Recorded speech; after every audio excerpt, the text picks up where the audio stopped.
All right, I do believe we are live. Welcome, everybody, to another episode of the Break the Rules live stream.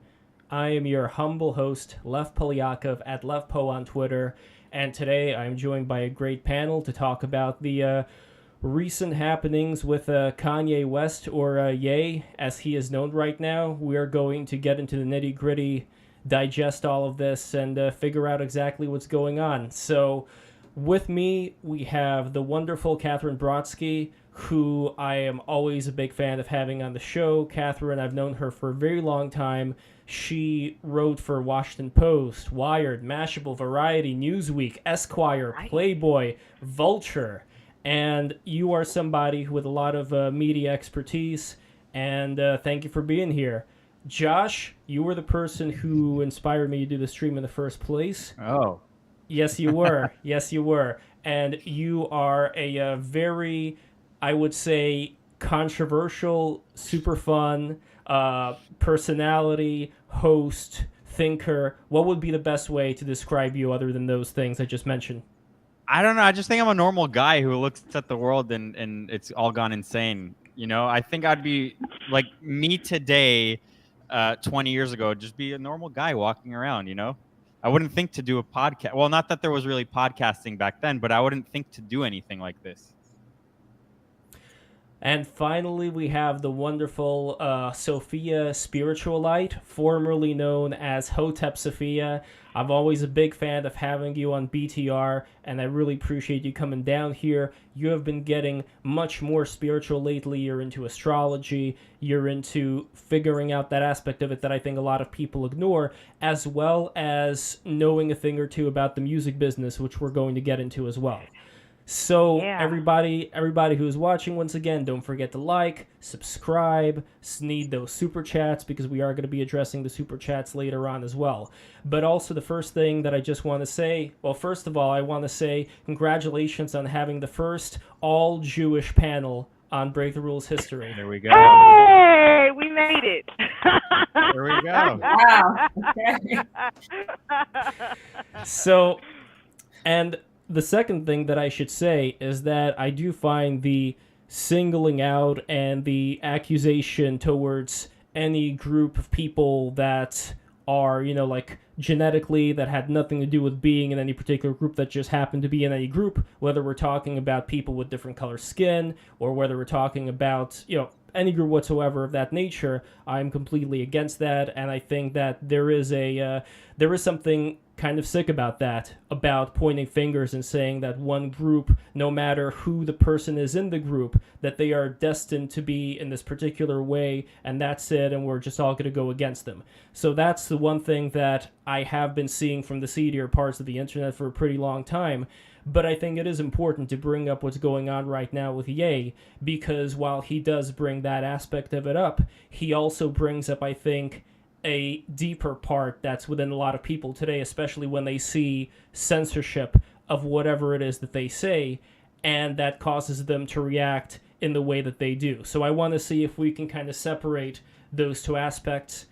So this is what the stream is kind of about. But Josh, let me know your thoughts on that. You were the guy who inspired me to do this in the first place. So why did I inspire you? Why did I? And also, I'm not controversial. I don't think I'm controversial, and I'm wondering why I inspired you about That's this. what all the controversial people say. I know, right?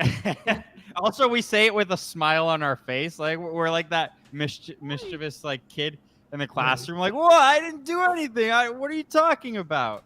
That's not my spitball. Yeah. Yeah. Man, I don't know. I mean, I'm really interested in the Kanye thing because, again, he's saying something that, like, the LA Times in 2008 wrote about, basically saying that, yeah, the Jews do run Hollywood. And obviously people who really hate the Jews are going to come out and be like, oh, based, he's on our side, blah, blah, blah. But specifically what Kanye's been saying, it's just like pretty normal stuff that everyone has always, said. And, you're definitely going to attract those kinds of bad apples. But I still think that those people are, mainly in the minority, and they're very comfortable online saying what they really believe or what they think they really believe. But in real life, they're, pretty no, I don't know about normal, but like benign. I don't, what's the word? I don't think that they're like, okay, I'm sorry, I'm going all over the place, but one of my cousins is the mayor of one of the richest towns in Florida, Bal Harbor, and his whole thing is like anti-Semitism.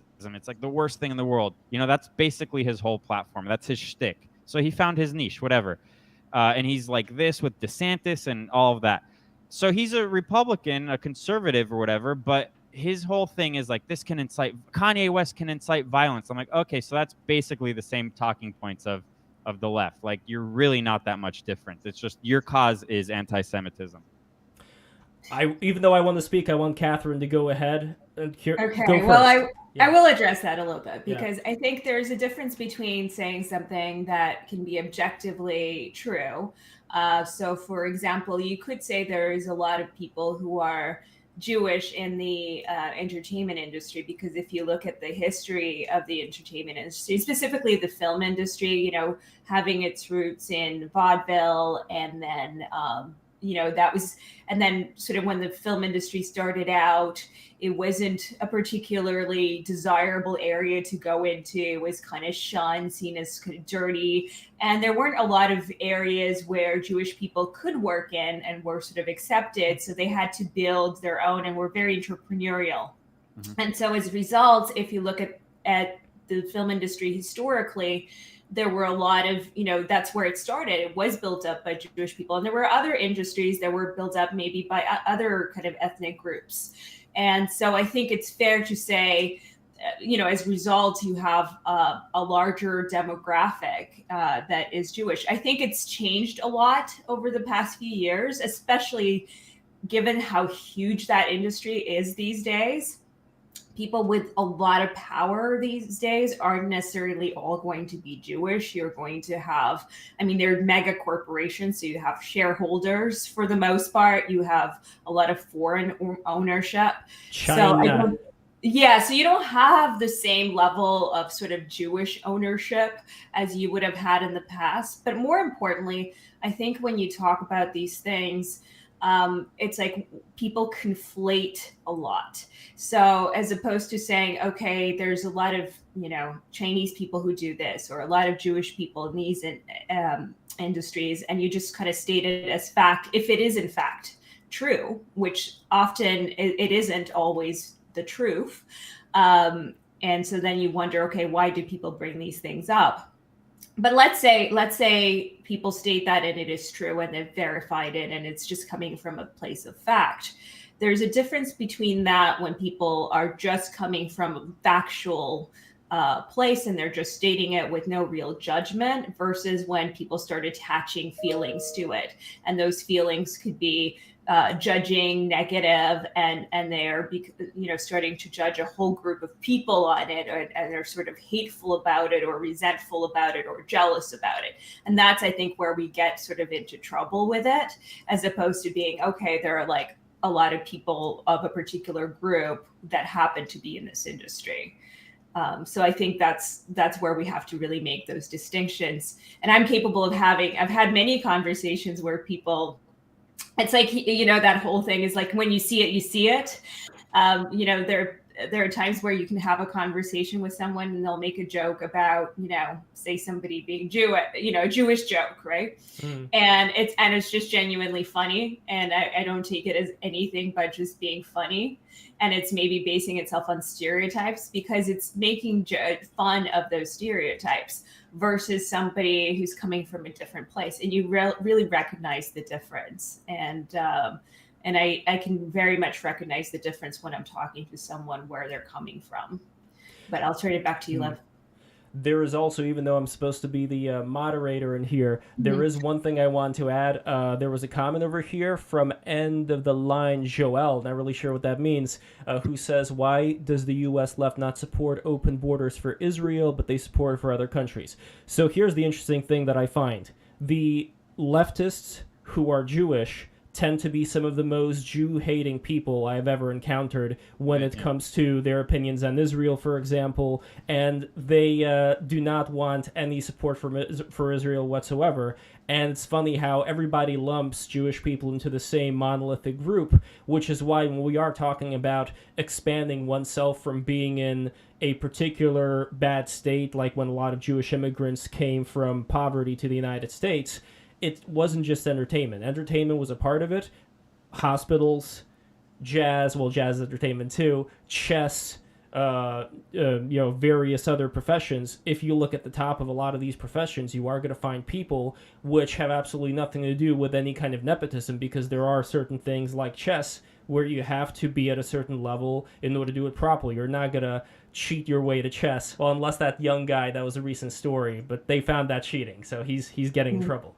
So the point is that there is so much variety going on here that when people just point out the negatives, anybody who's doing anything at a high level is going to wind up, especially in today's political climate, aligning themselves with a particular political group that's going to help them out. And in the case of a lot of people who live in the city, who do various jobs in media, they are mostly going to come from a left-leaning perspective, and they're going to be really good at getting to those positions. And I don't want them to represent people that have absolutely nothing to do with it. That's the thing that I was trying to get at on Break the Rules for a very long time, and I hope that kind of distinction could be made. But Sophia, I would love to get to you and what you think about all this.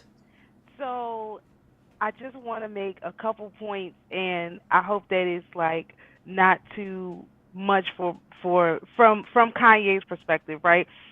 Number one, I think that if you put all of his statements together, I think you will see that he's not talking about people that look like y'all, because he said that, whatever he said about the Jews, and he said something else, and he said the Jews are black or what. So if you look at it from a perspective of he's talking about people who run the industry who look like me or look like him, then you have a totally different conversation. So I think that there's history has not been taught properly, and so you have a lot of people who don't understand anything about history, and or people who get upset at things that aren't necessarily directed towards them. And I also think that I think, Kat, maybe you said that people are they don't lump people into groups or something like that, but people do that with the monarchy. I mean, nobody finds it to be a problem when you say, I'm King Charles. I'm the king because I've been given this divine right of kingdom, or whatever that these people say to hold their monarchy. So it's acceptable in some situations, and it's unacceptable in in other situations. And I find that to be problematic. Like, it should be across the board. Like, no, you shouldn't just be king just because your mother was queen, or however y'all think that it's supposed to be done. I think that that whole thought process should be done away with across the board. And to actually kind of like discuss maybe Kanye's point, I think that number one, he's trying to get out of his contract. Because if you guys don't know, he has a slave contract essentially. And so a lot of what he's saying, a lot of what he's doing is to try and shake that slave contract that he has. It's a literal lifetime contract he cannot get out of. And a lot of black artists are signed to slave contracts. I don't know about the white artists. They don't seem to complain about it as much, but I see our people. Look at Miley Cyrus. I imagine they all have the same kinds of contracts. So maybe it's a general problem in the I think it is a problem in the industry in general, but I think that it's a little bit different when you have a group of people who you were told were slaves, and then you sign them to a contract that they can't get out of. You know what I mean? So it's not like people are saying that white artists were engaged in slavery. You know what I mean? Like, so it's kind of like, it's like one of those things where you got to apply. I'm just applying it based on how it's seen in our culture. And so when you have something like that where he's trying to say whatever he's going to say to get out of the contract, I think that people should automatically, this is coming from an individual who got on live TV after Katrina and said George Bush ate black people. Like, you're not talking about a person who generally approaches situations with a lot of finesse. He kind of just like is a hammer. Everything is a nail because he's a hammer kind of individual. And so I think that it would be more helpful if we talked about these things from the perspective of who you're dealing with, instead of saying, oh, he's going to incite violence, and he may or may not, but nobody is complaining about it when you see slave movies on the media, which they keep putting out slave movies. Nobody's saying, oh, that's going to incite violence to the black community, when you're literally showing 12 years a slave, or even the slave, the woman king, or you know what I mean? Like, yeah, but to it's be only fair, a though, problem when it comes to one certain group. I'm not, Yeah. and I'm not saying it's right. I'm just saying this is from, if you're a person who is outside of that group, or who has been told they're outside of that group, and you're looking in, you see that it's only one group of people who complain about it. Black folks, we just got to sit back and take it. They talk about us all kinds of ways. You got people like, what's that, the guy with all the colorful hair? I don't even know all these rappers anymore, but 6ix9ine? you got rappers, rappers who don't look like me, don't come from my culture, saying all kinds of stuff about using the black vernacular, and it's not a problem. But when it gets to, so I think that a lot of it is, it seems like it's acceptable for some people to be sensitive about how they're portrayed, but when it comes to black folks, we can be portrayed whatever way you want, as long as. I'm gonna say one thing, and I don't think people are quiet about it. I think everybody's sensitive about how they're being portrayed right now. But I will say, and this is to Kanye's point, or Guy's point, that I do think he makes a valid point specifically about portrayal of Black people in culture. And I think a lot of people sort of, and I've heard a lot of people talk about it lately, and I think that was a very strong point that was raised. And it's not just Black people, but other groups as well. Yeah, everybody. Yeah, everybody. I think the stereotypes that were sort of portrayed in Hollywood, in movies and a lot of pop culture have, in my opinion, done a lot of damage. In terms of if you're only seeing a reflection, because the way that you sort of learn about yourself or learn about other cultures often, especially if you're not interacting with them, is through the lens of pop culture. So if the only way that you're seeing, so say I live in a city that there is not a lot of Black people around, right? I've also lived in New York where there are a lot, so it's very different, right? So I'm a little more exposed. But if my only way of learning about a culture is through media, and the only narratives that I'm seeing are slavery and oppression, or I'm seeing gangsters and danger, I'm automatically going to have particular biases, and those biases are going to be, oh, I'm going to see Black people, I'm going to be scared, or I'm going to think of Black people as being sort of oppressed, right? These are the two narratives. And if I'm not seeing like successful or just normal, like just, nurses, doctors, teachers, whatever, just normal human beings, whatever they have, accountants, right? Because it's just humans. Then it creates sort of an unhealthy, inaccurate perception of people in the world. And then if I'm a Black person growing up, it's also reflecting sort of, and I'm just seeing like gangsters, and it also gives me an healthy sort of image. And maybe I'm not as, when I see a movie, like there was that movie with the NASA, with the women. Hidden Figures. Yeah, Hidden Figures. I think that's a much healthier, and I watched a few movies that were like more about the bankers and this woman that set up a business, and she was the first millionaire. I think that gives, if I was a Black person growing up, I would, and I'm watching this, I'd be much more encouraged and uplifted by that, and I think. So these stereotypes, and I think it's changing, and I think a lot of it is because the stories aren't being told. Like if you look at who tells the stories, right? It's very difficult. Like if I'm going to write a story, if I'm a writer and I'm going to write a story, I'm going to have a difficult time writing a story from the perspective, of an Asian or Hispanic or a Black woman or a man or whatever, because that's not my background. I would feel uncomfortable doing that. I might give my character, I might just give random characters, random nationalities, but but it won't be specific. And then you look at somebody like Shonda Rhimes, and like how much, you know, and her shows are very popular, and her characters are very empowered, and you know they're sort of strong. I mean, they're a little soap opera, but or very, but they're fun to watch, and she's very successful. And so you need more people with strong voices telling those stories, and that's, I think, ultimately what will change, and you'd see much more reflection. I also want to make sure. Oh, go on.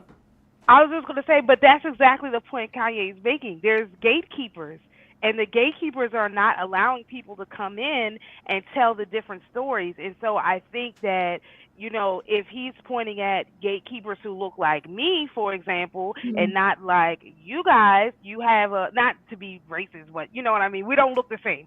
So what do you mean, you people? You people.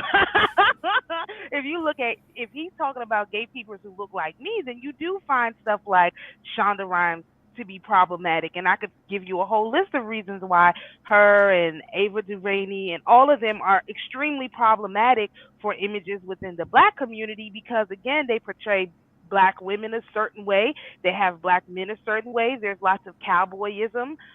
You know, Lev, I don't know how you could say that. All right, I had the conversation with Sophia earlier on. So when she talks about a person playing for the other team, what she means is that, you know, she talks about them having a cowboy hat or wearing cowboy boots. That's like to imply that the star is right there, the hat is there. You know, they got the full regalia on. Yeah, because usually they keep that in the closet. Usually they keep the cowboy outfit in the closet, but it's you know hidden. they put on But you know, that's sort of problematic because that's not really a huge thing in our community, you know, but it's been portrayed that way, and so there's lots of like problematic things, but that's why I feel like, you know, if you're taking anything that this man says seriously, but you're not trying to figure out, okay, what exactly does he mean by that, like from his perspective, because he didn't grow up somewhere where there's a mixed culture, and neither did I. I grew up around all Black people. I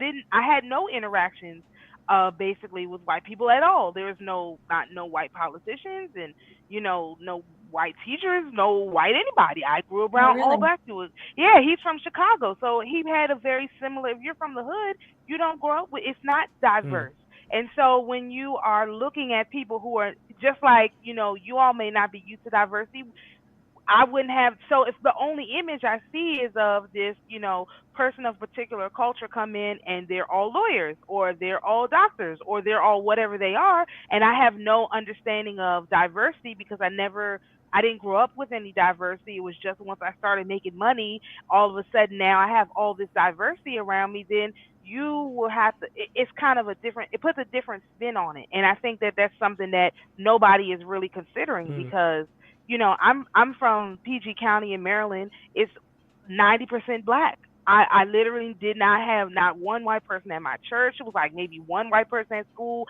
High school was about 8 of them, and they all stayed together because my school was kind of wild. So I never had any experience with white people until I went to college, and then it was like, whoa, these people are way different than they're just like they show them on TV.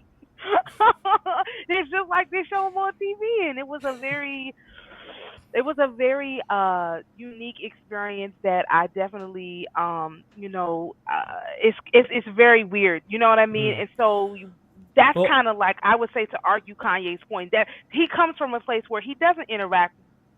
We're having a diverse conversation right here of Jews, and he never gets to have no diverse conversation with people. So, you know, as a grown up, though, I mean, I would argue though that because of his success and you know, he for many years now has been exposed to, I think, a lot of diversity. So maybe growing up that was different. Well, I also want to make sure Josh gets to talk about this as well. But also before that, what you guys are talking about reminds me a bit of trying to separate something like, let's say, racial characteristics, if we're talking about people all coming from the same place or the same root, with something like culture, for instance. So if we're talking about, for example, the Russian Bolsheviks, like Trotsky, who absolutely detested the traditional religious people that he was from, we're talking about a particular culture. Same thing if we're talking about like the woke people who are in banking and in various other industries in New York City. They grew up in a particular way around a particular culture. Same thing when we're talking about people who are from various black districts. Like Sophia, you grew up in a very particular culture that had a particular way of looking at life. So that, I think, is something that should be talked about and should be expanded on, because that is a situation where people do have a choice where you decide to go. Do you want to be a part of something that you grew up with, something that's being reinforced by the people you're around with, or do you choose a different path? I personally find, like Catherine, you would be an example of somebody who, even though you came from a media situation which is very much on the left. I mean, you could disagree with me here, but I think we're kind of simpatico. Very much on the left, Yeah. There was something in you that knew you can't live in this situation. You can't just ignore a lot of these things that are going on around you. You have to speak up. And that, I think, is something very brave and something very important for people to do. So again, this is why I'm saying I'm not going to be fully on board with Lex Friedman's just focus on individuals, because individuals are also part of a culture, and culture is influence, and that is something that can be changed.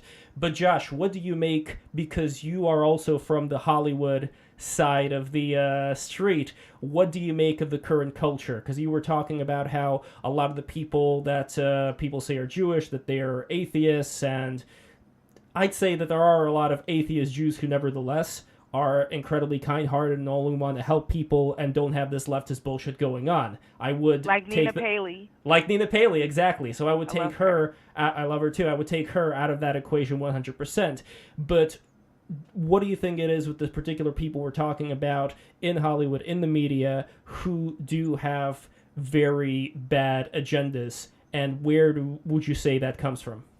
Well, I think Hollywood attracts these types of people, kind of like how Washington attracts the same type of people. Hollywood is predatory by nature. Your prey is a very desperate group of people who want to be in the limelight. So they'll do anything to be famous, and then once they're famous, they have regrets, like maybe Gwyneth Paltrow and whatever she did with Harvey Weinstein and all of that. So I think that the same way it attracts those people who want to be famous, it attracts those kind of sharks of people, that get into the industry itself, become agents or studio heads or what have you. So I don't think Kanye is wrong in pointing that out, that those people are probably very predatory towards him. I think there's probably a lot of stuff that we don't know about in the specifics of his deals or the things that have been happening in the back door of his, business dealings and all that. So, but it's just, to me, it's interesting how he says some kind of, in my opinion, like benign, statements, some stuff that like wouldn't even make it on the front page of the Daily Stormer. And he says some things that, were basically, it was kind of a popular belief in the up until like 2008 or 2010 or whatever, and the hammer comes down on him. He loses all his deals. He loses his banking with Chase, and it's obviously meant to send a message. So, I guess it just shows how powerful this certain group of people really are. And like I guarantee you, someone like Ari Emanuel is not like the typical Jew. He is one of those kind of like atheist Jews, I think, that will cry anti-Semitism when it can benefit him, and when it because right now we live in such a victimhood kind of culture where it gives you that kind of like power to be a victim. But that's all it really is. I don't think that I don't know that what he said was so benign that it would have been so accepted in the past. Like, and I also don't think that had he said it about any other category of people, that I think it would have been, especially in the current climate, I think it would have gone over about the same way. Yeah, like if he said it about black people, for example, if he said it about black people, it would be the same. I think there would be this reaction. The same. It might have even been worse, to be honest. I mean, I don't think the people who are going after him, who are attacking, are necessarily specifically Jewish, or it's anybody who is there gets upset and triggered by this kind of stuff. I mean, I don't think any group of people should be off the table of scrutiny. I think everyone should we should be able to scrutinize any group of people for any different reason. There was also some nice stuff he said about Jews, which he was like, I'm jealous that in a jealous way. Yeah, I'm jealous. Wait, but going back to what I said before, though, when you're talking about group, why not be able to distinguish group as a culture versus group as a people who were genetically born a certain way? Because if he was just talking about a particular culture of people who, make all kinds of bad deals and things like that, that's one thing. He's not the most eloquent. That's the thing, though. In my opinion, he's like a wrecking ball like Trump. Like, he's not the most eloquent person. But we can kind of understand what he's really talking about. I don't think it's just a matter of eloquence, though, because I think to specifically say group, because honestly, I've known a lot of agents, because I also work in film. I've known a lot of agents, managers, all those types of people, and I've known ones that are Jewish, not Jewish. Like you said, Josh, it attracts certain kinds of people, and whether they were Jewish or other backgrounds, they all share the same kinds of personality traits. And while some of them are awesome people, a lot of them are like tough, will negotiate a certain way. That is the type of person that it attracts. It's kind of the same thing with lawyers. I had a lawyer friend who seemed like the sweetest person in the universe. When I brought up something that had happened to me, it was like I shifted into a completely different person, like a psychopath. Like, it's just what it is. And so he basically attributes, because he happened to have a disproportionate number of interactions with people who happen to be Jewish, because a lot of them happen to be at the top of the game, because of how it's just more, there's just more Jewish people in that arena have sort of excelled at it. But it doesn't mean that like a Jewish group of people is going to have more traits that are like this. Because, by the way, I see Sophia's smile over here, and I want to comment on what you may be thinking right now, which is when we're talking about the root of like, why is it that we have this disproportionate amount? Like I said before, chess is a great example. I know Elon Musk was kind of hating on chess recently with that reply to Gary Kasparov, but that is an example of a place where it doesn't really matter what connections you have. Connections don't matter there. Either you're good at it or you're not. The reason why I'm saying this is I think that stuff is built up over time with one very key component. I'm not saying this is like monolithic, but it's something that I at least found in my life, that as tradition goes, Jewish families stick together. They really value being able to give as much time as possible to their kids to raise them in a certain way. And this is something that I want to encourage for all communities. And Sophia, like, as you know, there has been a really big problem within Black communities with fathers especially not being there in the family, a lot of single mothers. So I wish that we can kind of infuse that minding of the family into a lot of the Black communities as well. I mean, come on, Lev. That's if the government would just leave my group of people alone, it wouldn't be an issue. But you have them policing every. Actually, I was smiling because welfare. Number one, hold on. Shout out to Jugs in the chat. Hit me up. And then somebody said we should just stop talking about Kanye, but this is a stream about Kanye. It is a stream about Kanye, exactly. So unfortunately, but yeah, if the government would get out of the Black family structure and sort of like stop dictating how we should congregate in general, this problem would go away. But of course, if it didn't do it, then the government would have nothing to do. So this is kind of like one of I'm those with you things there. With, they don't have, there's literally nothing else for them to do besides to get in the midst of my community and basically create trouble. And so I think that this whole, like, going back to this whole even stuff with Kanye, it's kind of like, how is he supposed to get out of a situation, because I think that talking about this without talking about what his his obvious goal would be kind of like to miss the point. Like, how else would somebody who is in this contract that they can't get out of deal with it? And it's similar to saying, how else do a group of people like black people in Chicago get out of having gunfights every 5 seconds if the FBI won't stop dropping guns off on the corner? Like, if they would stop dropping off the guns, there'd be no more gunfights. But they keep dropping off guns on the corner. Oh yes, they do. Josh, That's what do you well think? documented. Well documented. They drop I guns mean, off I literally don't on think the that's. corners. I don't They think do that's it in why. DC too. I don't think that's why there's violence, though. I don't think that. Oh no, not all violence. I'm just saying in general. If that one piece was removed, meaning if Kanye West's contract was removed, would he have even had to go as far as what he did? No, he's done everything reasonable to get out of this contract. He took the people to court. He married the most famous person on the planet. He thinking that was going to help him. He he has literally done other super crazy stuff, like this stuff with Taylor Swift that was forever ago. He's done all kinds of crazy stuff that have not gotten him out of his contract. Is his claim that he's done all of this just to get out of the Adidas No, contract? but it's not the Adidas contract, his the recording music contract. Yeah, his music contract. He posted his whole music contract, every single page to Twitter, like a year and a half ago maybe, which is completely illegal.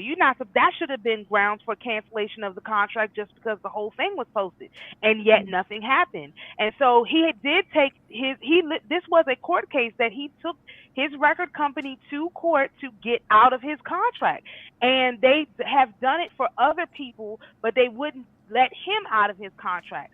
So that is why it's kind of like, well, what does he have left to do? Because the only thing he seems to care about now is, his stuff with he let Kim go. He realized that wasn't doing him any good. She's who she is, so he let her go. He put out a gospel album. That wasn't enough to get him his contract canceled. I don't know if I believe that all of that stuff. He just did it. Like, I think some of that was probably to get out of the contract, like publishing the contract and maybe a few of the things. But I don't think you can run your whole life on. Well, I did his chart, so I'm like a spiritual person. So I did his chart and the angels that are over the degrees in his chart. And one of his main things that his driving force based on the way that his chart is set up is that he has to be free. He is here to be like a Harriet Tubman. Like, when he says the stuff, he literally means it. He's not like, puffing. He literally means he's here to free the slave. Like, he really feels that. Now, is he right or is he wrong? That's up for debate. All I'm saying is this is how he portrays himself, and it's what's in his chart astrologically. So go ahead. Well, there were situations in the past, like with Prince, like with Michael Jackson. There were a lot of complaints about the way that the contracts were formed. I'm going to say something kind of controversial, which is, would not just Kanye, but any entertainer, black or white or Jewish, would any entertainer be able to get where they are without the necessary evil of having agents, managers, lawyers, and all that stuff? If Kanye didn't have any of those people that he loves complaining about, would he even be able to get to where he is right now? Who determines I'll give you an example. Let's say the Yeezy sneakers. If Josh created the Yeezys and just presented them to somebody, they'd be like, what are these things? Why are they shaped so weirdly? Who'd want that? But if you have the right to sign that contract, right? I mean, he didn't have to. He did it because he felt that was the only way he could do it at the time. And that's why these artists get into these contracts. Now, are they sort of predatory, over the top? That may very well be the case.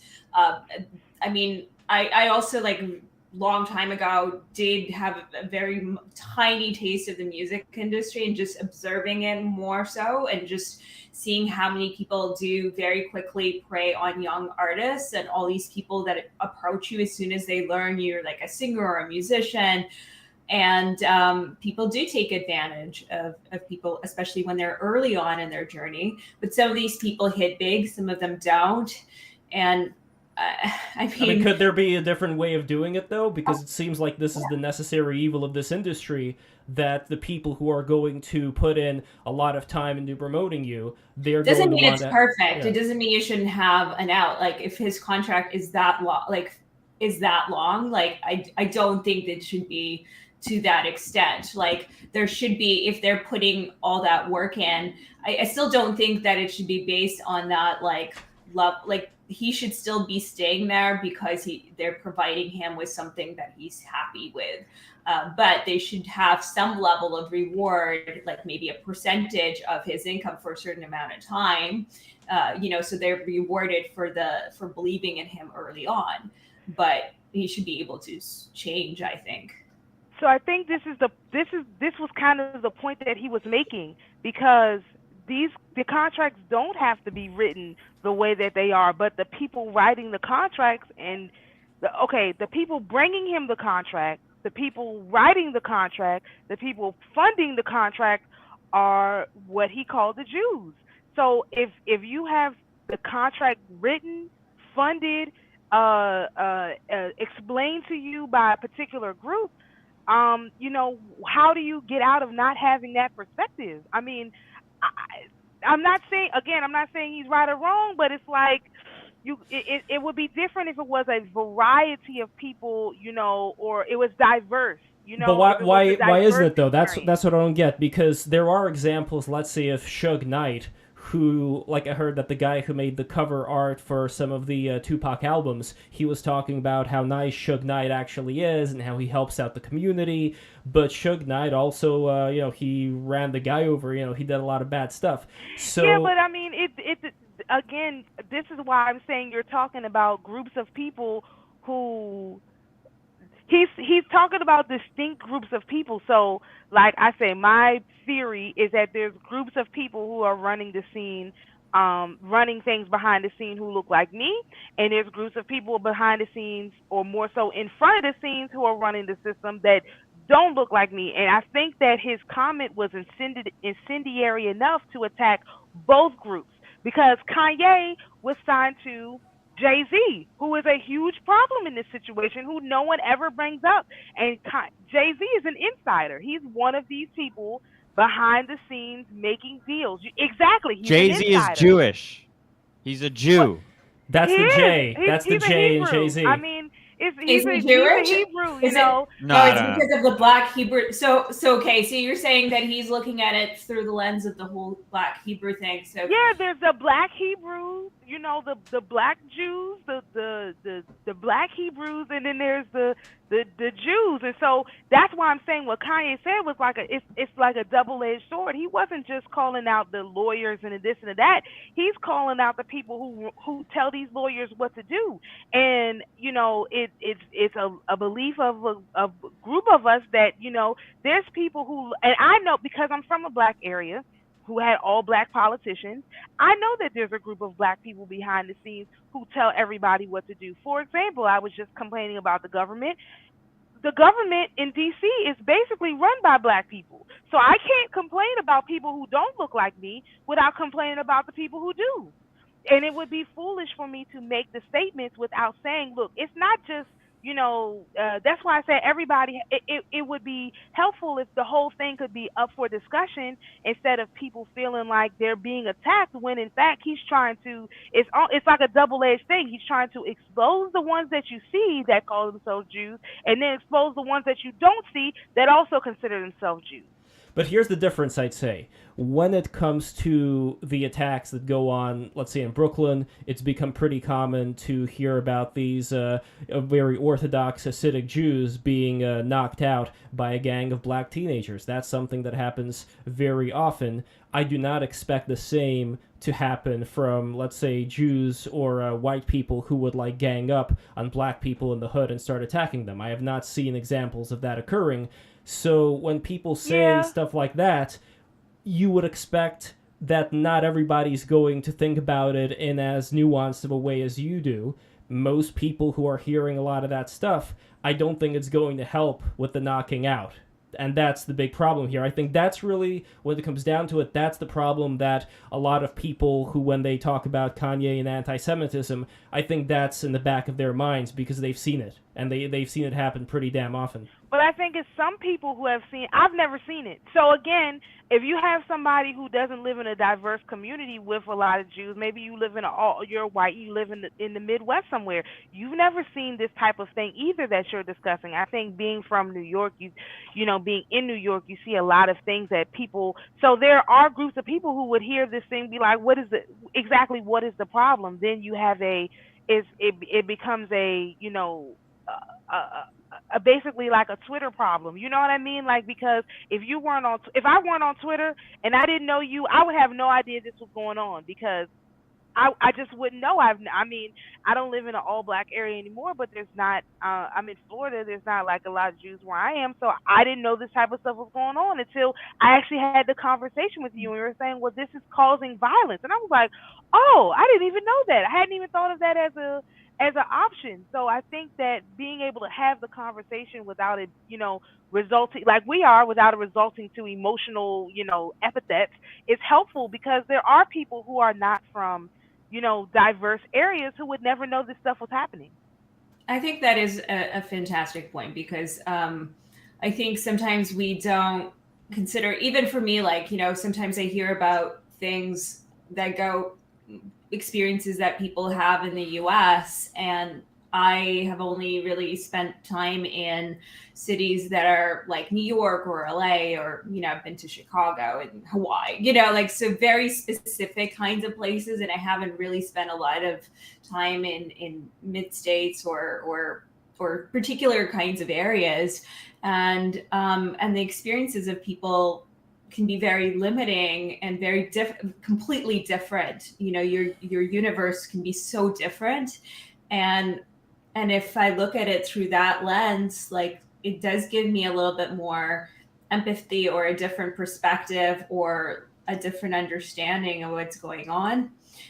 So I agree that kind of conversation is important. And I've listened in, you know, after the, you know, I sometimes am ambivalent about, you know, how much we should pay attention to these things, or like, or to somebody like Ye, or his kind of outbursts. And, you know, because at some point I'm like, well, look, he has his issues, whatever, like, maybe he should be just ignored, right? Like, you know, and just whatever, right? But then there's all these people who are chiming in, you know, and agreeing with him, or, you know, or getting angry, but also I'm more concerned about the people who are, say, agreeing with him or asking questions.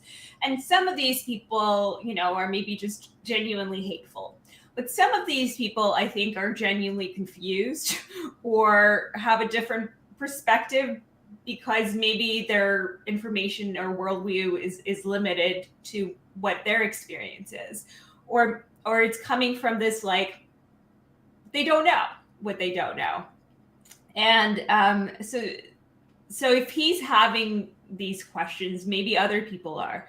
And so in that way, sometimes I feel like, okay, no, maybe it is important to sort of engage and have these conversations, and not automatically be like, well, you are a horrible person, and you are a racist, anti-Semite, Jew hater, and immediately shut that down.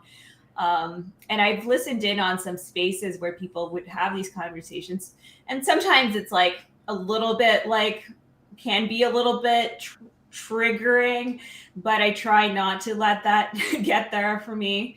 But it's hard to sometimes figure out, okay, what's the best way to deal it? What's the healthiest way? What's the way not to sort of justify any of this, or give it like air, but at the same time be like understanding with people where they are.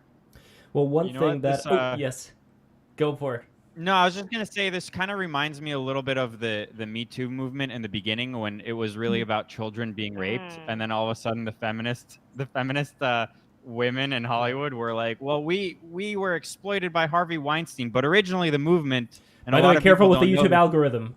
Just careful with the YouTube algorithm. well, the R word, and that's. Did You I never, say the R word? Yes, you never know what this robot algorithm is Oh, going you to see, do. I didn't even know I Pretty said messed up. Wait. Catherine, so the I more won't the say more I I do won't say- these, the more I do these, the more paranoid I get about this stuff. Don't Okay, pay it no okay. mind. Sorry.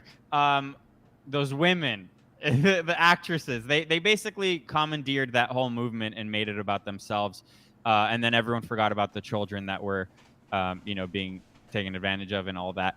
I never even heard about the children. I mean, yeah, that's kind of what it kind of began as, and then immediately just it was commandeered. But that's what this kind of reminds me of. Like, and Kanye did mention this, that white, especially men, cannot say anything. They literally are the ones who don't have free speech or anything like that. And again, all these people are basically proving a right, and maybe the answer should have been just to ignore him and not prove him right at all by debanking him, canceling literally every one of his businesses and attacking him in unison. The media, like in unison, the media all came down on him, and they're saying he loves Hitler. A friend of a friend said he loves Hitler and that. Okay, well, like, show us proof. I would rather see proof than hearsay. So it's almost like the tension is now on. He's extremely anti-Semitic. He hates the Jews, and all of that. When in reality, the media is going after white people day in, day out. Not only whites, but Christians and all of that. So that's why it kind of reminds me of the Me Too movement and the origins of it. Well, if we take a step back here and just take a look at what are the biggest complaints that more reactionary-minded people have about today's society, one of those would be a lack of, let's say, a higher calling, a purpose that people would have in life, where we're all seen as these atomized individuals.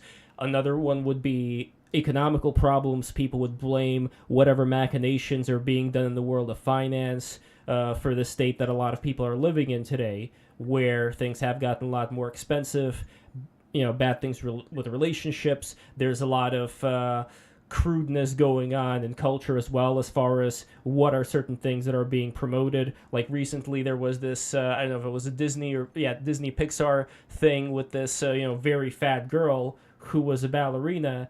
And I haven't watched the whole thing, but just from the preview, it seems again like this culture of wanting to promote people to be in a bad state. People see that, people immediately start pointing fingers to who they want to scapegoat, but that does not change the fact that these things are there, and the question is, how do you address them?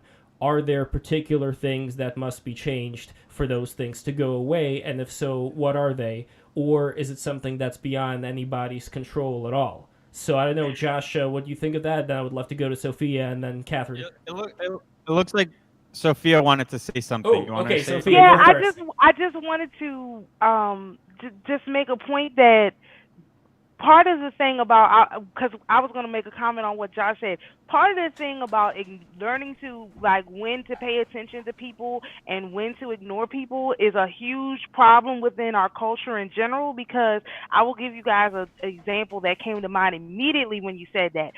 Jussie Smollett with the cat and the boots and the everything. When he said that this thing happened to him in Chicago at 2 a.m. in the ice cold, Dave Chappelle did a whole skit on it, and it's so completely true. You just was like, black folks you couldn't find a black folk that was not a normal one that was like, yeah, this is terrible. We were like, no, that's one that Same thing with Bubba Wallace. He did the same exact thing, and black folks was like, Wait, who's Bubba Wallace? Who's Bubba Wallace? The NASCAR driver thing. Yeah, he said it was a noose in the thing. Noose. It was just a pulley. It was a garage pulley.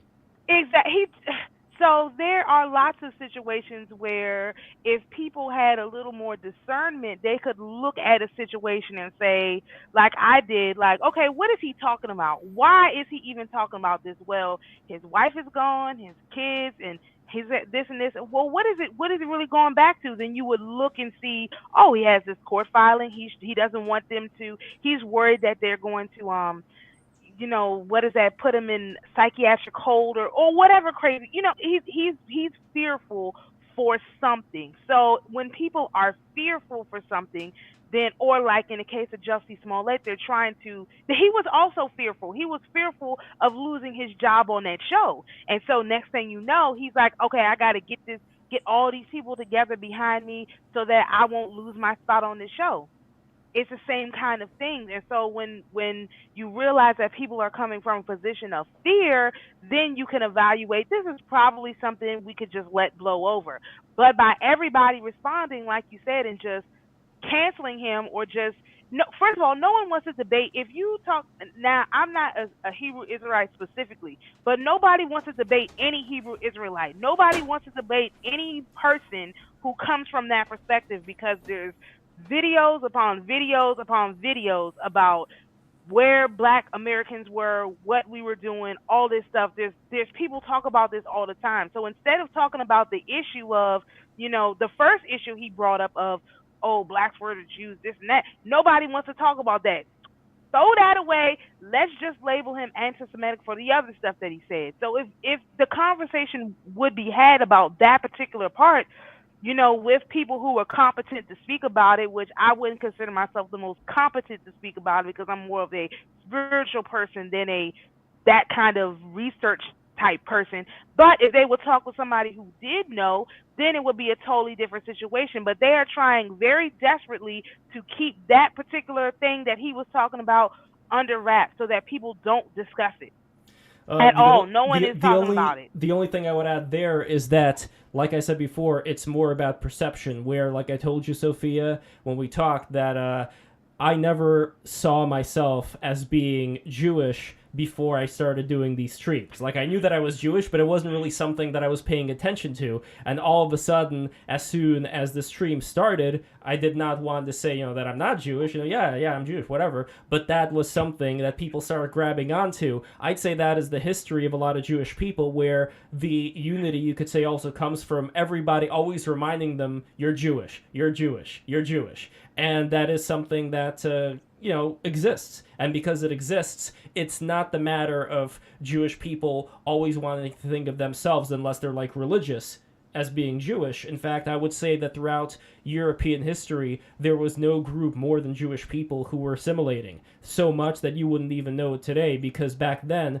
assimilation meant religion. When you converted to Christianity, unless it was Spain where they still kind of looked down on you, when you converted to Christianity, you're a Christian now. You're not Jewish anymore, so anything else, unless you do like a whole DNA test to find out where your ancestors may have been living before that, you are now considered a Christian, and you never would know otherwise if we're talking about the subsequent generations. So in that sense, there was a huge desire that a lot of Jewish people felt, going back to like Osip Mandelstam, the Russian poet, and others like him, that they did not want to just be, reading the Torah and living in the Pale of Settlement. They wanted to go out and contribute to the arts and the culture and the architecture and all kinds of stuff within the specific nations that they were living in. And because of their mothers. It's because of their mothers. Heavy emphasis on success. Yes. I mean, my that's son's going to be a doctor or a lawyer. That's Judaism, by the way. There's a heavy emphasis on success in Judaism. Well, doctor, lawyer, musician too. I mean, we can't take the musician aspect out either, or chess player, like I was saying before, or, engineer, or any other job. There's a heavy emphasis on studying, on having a good mind. Then it's, so... it's kind of but that goes back. A lot of Black communities too. I mean, if you look at someone like Ben Carson, who's not my favorite one to look at, but he was very, very poor, but it was still kind of like the same kind of like that particular cultural point. But I wanted to say that because I have to go pick up the kids. I don't want to leave out on the midst of guys' conversation, but I definitely enjoyed being on with you guys. And same here. Or Jew-on-Jew conversations, that would be and I would definitely, by the way, encourage there to be, whether it's getting the government out of the way or whatever it takes, to get a lot of Black kids who are growing up to think about becoming the next Ben Carson, to get to that. That's a great state to be in.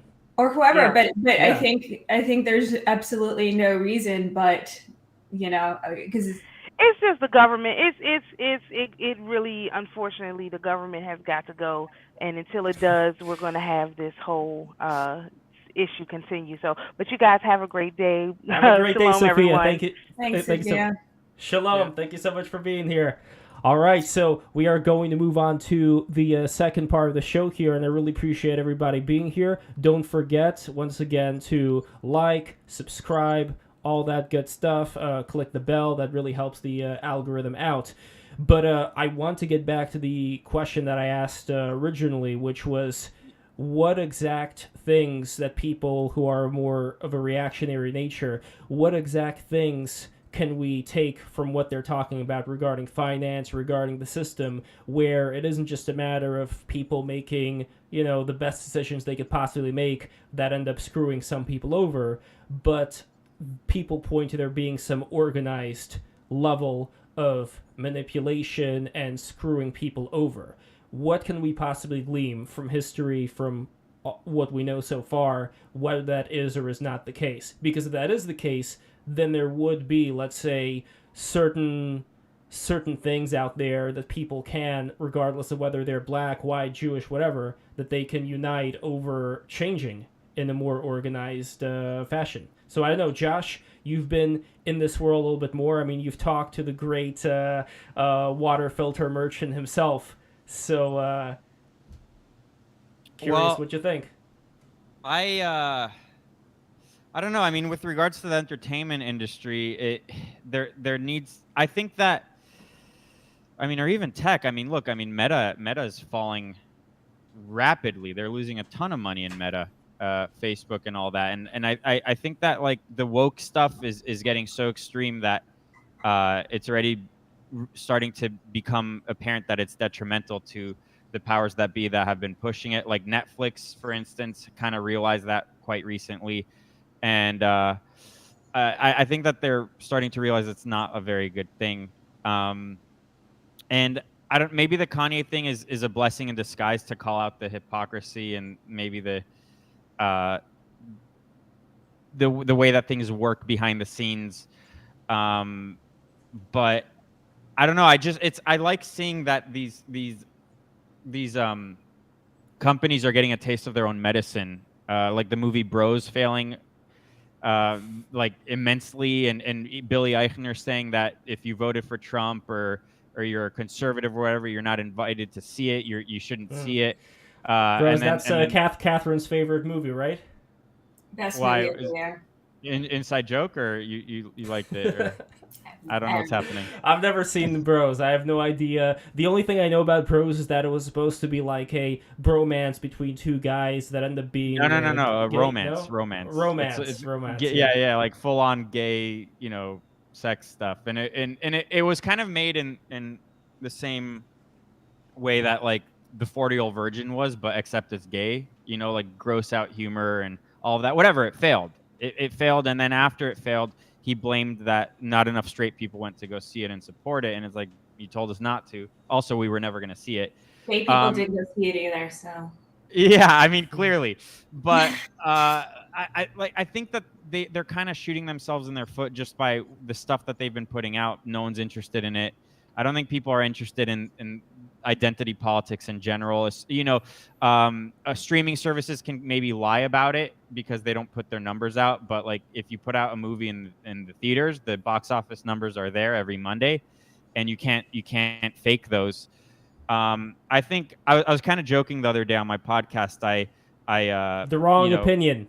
Yeah, on Wrong Opinion. I always have an intro and outro with different music and clips from movies and whatever. And I'm not really a fan of anime, but my wife, who's half Japanese, she put on some anime movie, Spirited Away, for our son, and it was kind of too intense, but it is very pretty.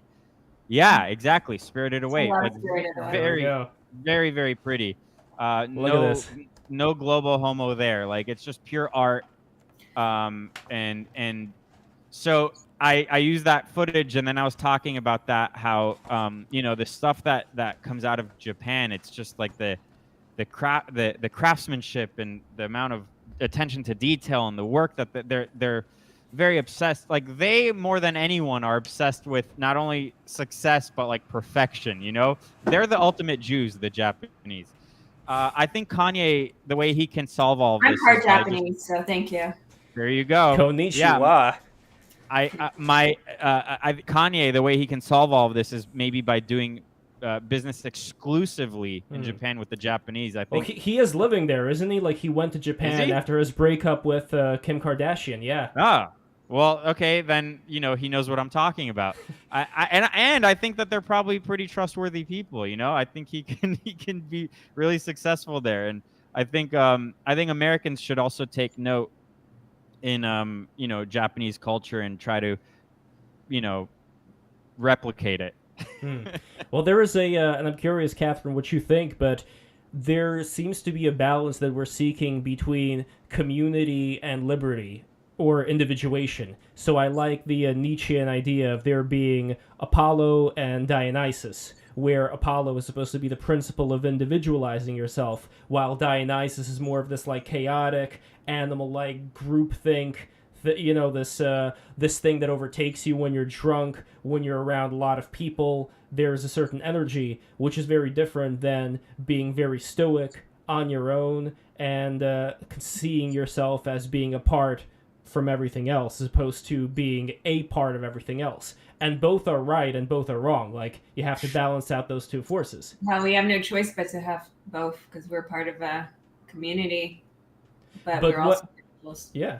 But when it gets to being too much in the in either direction, like with Dionysian, for example, then there's going to be a lot of groupthink. So while I like Japanese culture, I also know that there is an aspect within it of putting on a certain face for the people that you're around with, which could be good on one side, but on the other side, if you look at World War II and the military devotion that they had to the emperor, and it wasn't even like the emperor's thing, like the emperor was just there to be the emperor.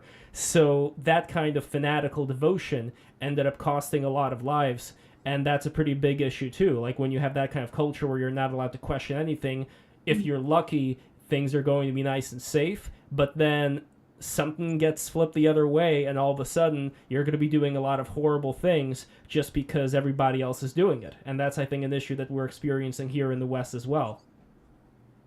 Yeah, I mean, I've obviously thought a lot about how we arrive at a place where people don't fall into sort of these mobs and the whole cancel culture side of things. I mean, I don't think everything that happens to somebody when they do something is cancel culture per se, because when I talk about cancel culture, I think it's when it's sort of more when people don't deserve it, when it's sort of this intolerance towards different viewpoints, or when people are just too quick to react and crush somebody, or when there's a disproportionate reaction to what somebody says or does. Because I don't think like there should be zero effect from somebody's actions or words. But at the same time, how do we get people to not react as kind of in a mob-like way, or not to react in these like very reactive emotional ways or triggered ways? And I think a lot of it has to come down to sort of critical thinking and better ways of conversing, and having a bit more tolerance and having more of an understanding that somebody comes maybe from a different background, different point of view, and not assuming the worst of your enemy, and also not assuming the worst position of their argument, and also trying to understand what their argument is in the first place, because often you hear a very disingenuous rephrasing of what somebody believes. It's not true at all in many cases. But how do you get there? And I've been thinking about that a lot, and I think a lot of that is about modeling better behaviors. But how do you achieve that in a mass scale? And I think that's really difficult. So some of it is about having these conversations like this, or having it on podcasts, and having it in different types of mediums. But also, I think it has to come to schools. I think it has to be part of the curriculum so that sort of a new generation grows up and has this modeled in front of them. And I think there's a thirst for that, because I was recently in at a conference and ended up getting into this disagreement with someone who had a very different position from my own and was kind of politically opposite to me. And it was meant to be a conversation, but somehow it became almost like a little chess game. Was this in Hungary? It was in Hungary, yeah. What was that event that you were going to? Because Peter Boghossian was there. Was it like a free speech type of?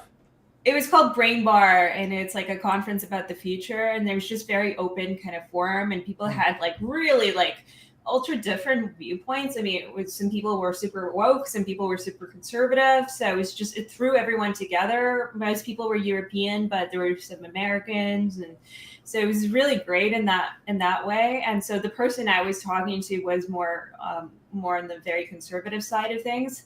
But we had this disagreement, and what happened just naturally, like all these people, I just noticed like suddenly everyone's just kind of quiet around us and observing. And then afterwards, some of the people observing were like, wow, that was so cool to observe and just see this like very civil conversation. And we even found some common ground. We actually found like a place where we could kind of settle and agree on. And the people just felt kind of inspired by it, just watching it. And I think we need more of that, and we need to show people that those kinds of conversations are possible. So even though me and the other person, we definitely disagreed with each other, but we both expressed our viewpoints. We both respected each other. We respected where we were coming from, and we did try to find common ground. But even if we didn't find one, that's perfectly fine too, because sometimes you won't find one because our values are different, right? Like a lot of times we disagree because our values are different. But Katherine, there is this thing though where he and you decided to go to this conference. That already puts him in a way different category of people than most.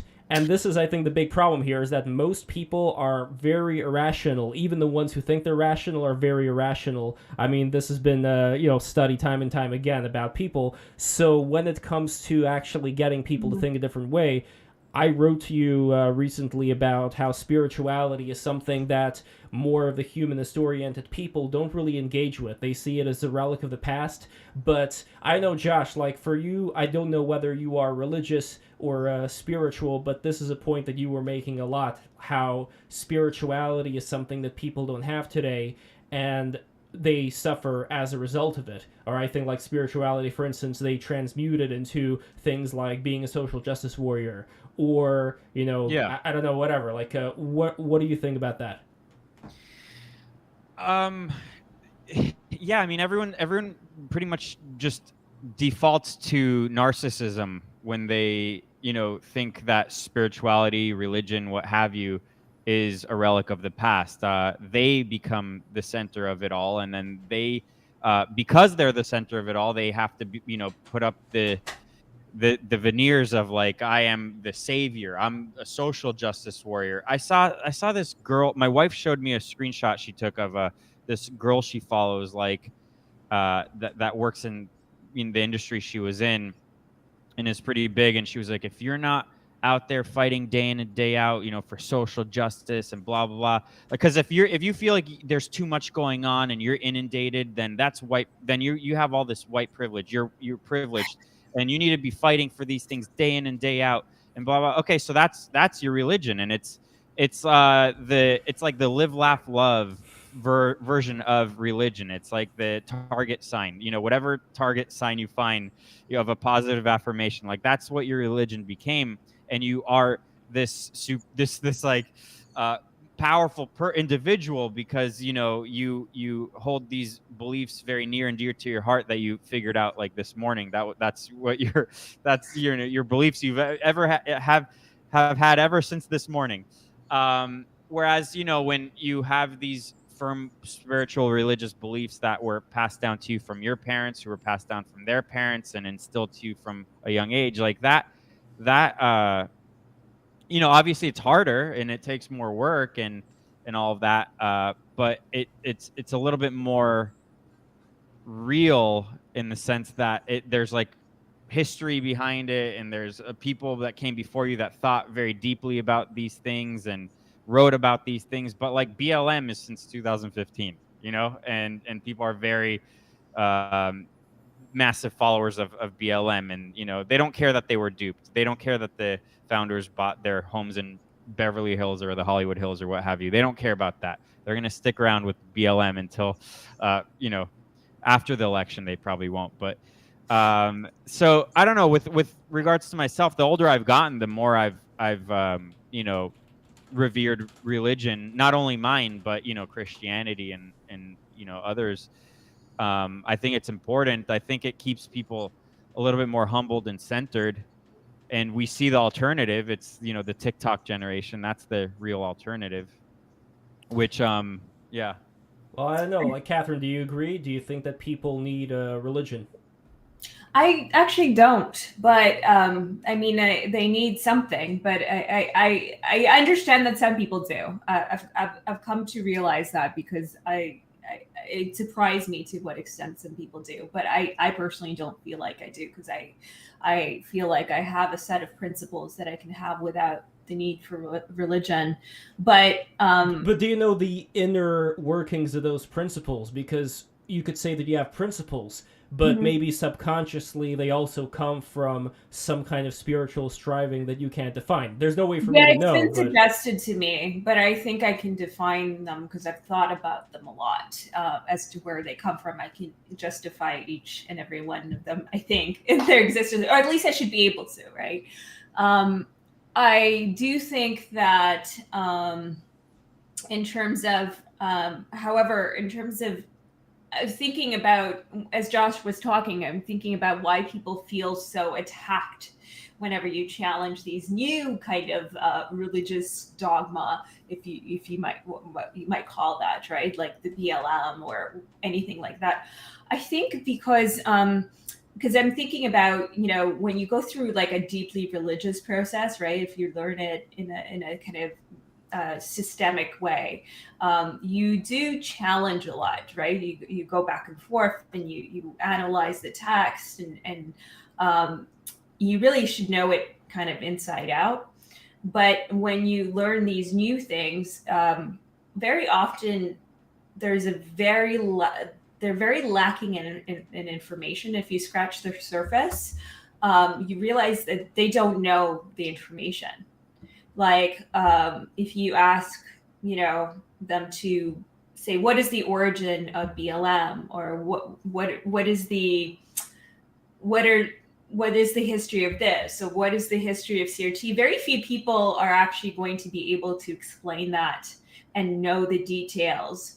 And so instead of admitting that, because they've sort of adapted that almost in a religious way, or this is their identity that's so tied in, they get defensive because they see it now as an attack on them, because really they don't have a grasp of it. Similar to religious people, though, in a certain way. I'm not disrespecting people who believe in a certain religion, but when it comes to finding out the history of Christianity, Judaism, of looking at historical examples. Get upset if they don't know it, if they don't have that deep of a understanding or that deep of a conviction. I think if you scratch it in a way where they don't have a full grasp, I think they get the same way. And I had that experience with like, because I did go to Jewish school for a couple of years, and if you asked the wrong question, you could very much offend your rabbi, you know, and but the ones that were more confident about it, you could ask any question, they wouldn't feel offended. What was a question they hated? Oh, I don't know. I mean, I definitely challenged them on some of the abortion stuff. Because there's room. I mean, the thing is that there are words in it, and these words are constantly getting massaged, and it's all up interpretation. I mean, there's whole text about how different people interpret them, right? So why can't I interpret it, right?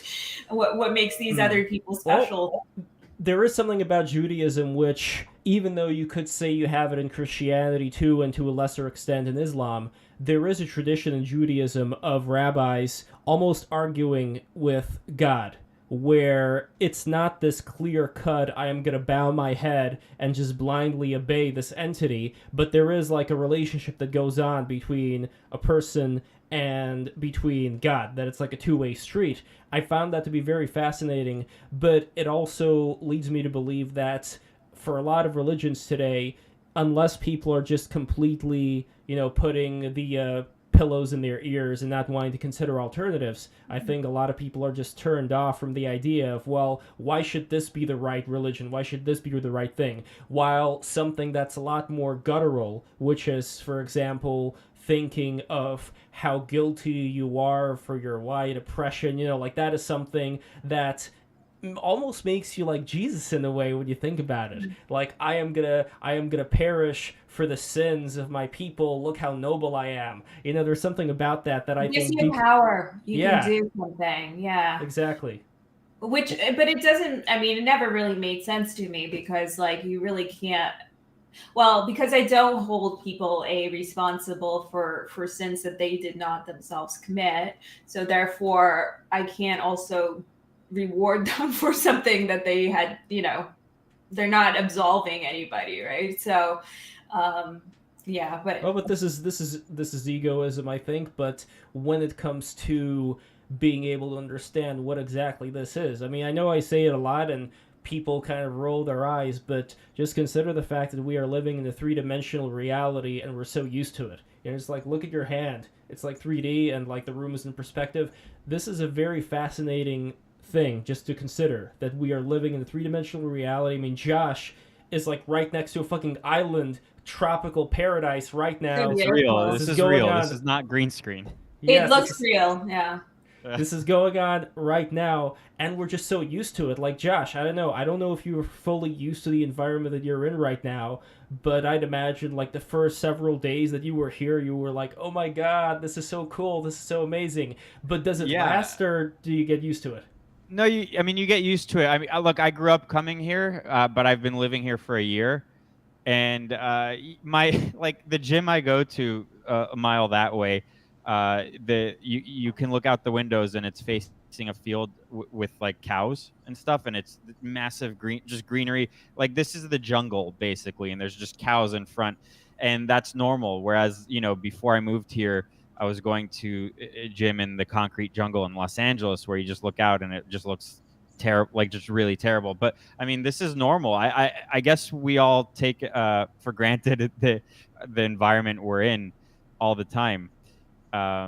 Like kind of like how people in the United States, young people, think it's the most oppressive place in the world and the worst place, and they're in the United States. They've where never people traveled, I guess. Yeah, no, and people are dying, literally dying, crossing the border illegally trying to get there, and you have like these kids and living in suburban neighborhoods, like, fuck you, mom, and they have that attitude towards that, their surroundings. I really don't get it. I mean, I also, yeah, it's this lack of like real appreciation, because I mean, I'm an immigrant, so there's no immigrant will ever say this. I mean, it just sounds like, so talk about privileged, to say something like that. That sounds privileged to somebody who's an immigrant, who like would have, especially for my family, like the sacrifices they would have had to make, the challenges what it took to get here. And then to have somebody say, oh, this is the most oppressive place, this is horrible, and constantly criticizing these countries that have the most, they're not perfect. They're, of course, there's room, you can criticize these places, you want to improve them, of course, but to say these, the most racist places, we came from. Well, everybody knows Canada is the most racist place in the universe, Catherine. What are you talking about?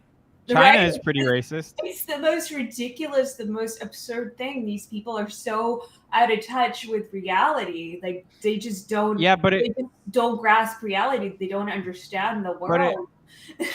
It also comes back down to what we were talking about in the beginning, which is the programming by Hollywood, mainly by Hollywood, and I mean, it's an interesting question, because you Catherine, you were saying how when Hollywood first started, it was definitely more Jewish than it is now. Probably, you know, more. There's different kinds of people now running the show, and I would wager that when Hollywood was first starting, and you know, the golden era, Yeah. everything that was coming out was about American exceptionalism and how amazing America is, and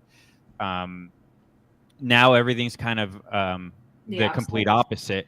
The complete opposite, and that's partially, I think, why kids have no understanding of the country and the founding of it, and they have no reverence for it, or it's heroes of the past, and also they're completely illiterate with regards to history. Like even some Disney stuff, like we let our son watch the stuff on Disney Plus that has a warning that it's racist. You know, like they have that 10-second warning. Like that's the stuff we let him watch. But like an example is there was one of those movies where it's like an anthology of different things, and there was a story of Johnny Appleseed and like Paul Bunyan or whatever, and no one knows anything about any of these legends anymore. And you can't talk about any of these things anymore. And like Lev, you were saying that movie that's coming out, the short from Disney, which is a fat little ballerina girl who's also a superhero.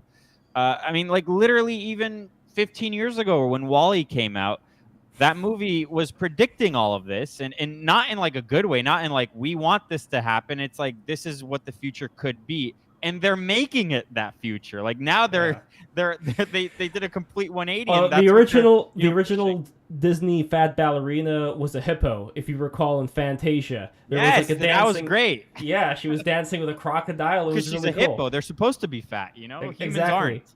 But to the point that you were talking about with Hollywood entertainment, say what you will about Louis B. Mayer as far as, you know, the shenanigans he, did with the various women there. This is theater. This is the arts. Unfortunately, in the USSR, where there were plenty of Russian people, there were like Russian theater directors that were constantly doing stuff behind the scenes with the Russian ladies there.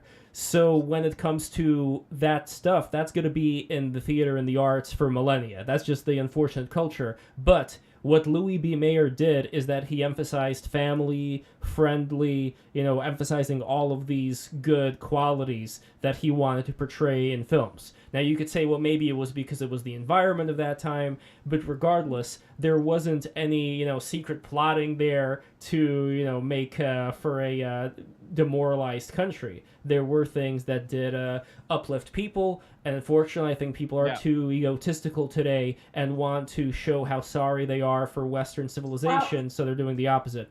They're not secretly plotting. I mean, it's not a secret, right? But I think when you look at, because there's all these quota systems, right? And what gets greenlit and what gets kind of virtue signals. But at the same time, there is a market. So there's a difference between like when in Canada, we have a funding agency, and they will decide based on like, throwing in the right diversity quotas and things like that. And then nepotism in terms of like, who knows whom, so there's that. And that stuff can go on forever because it doesn't need to perform commercially and be successful. But when we're dealing with corporations, that's a bit different, right? So that's why you have that phrase, go woke, go broke. And that's why like Bros, or, was it Bros is the name of that movie? Yeah. Yeah.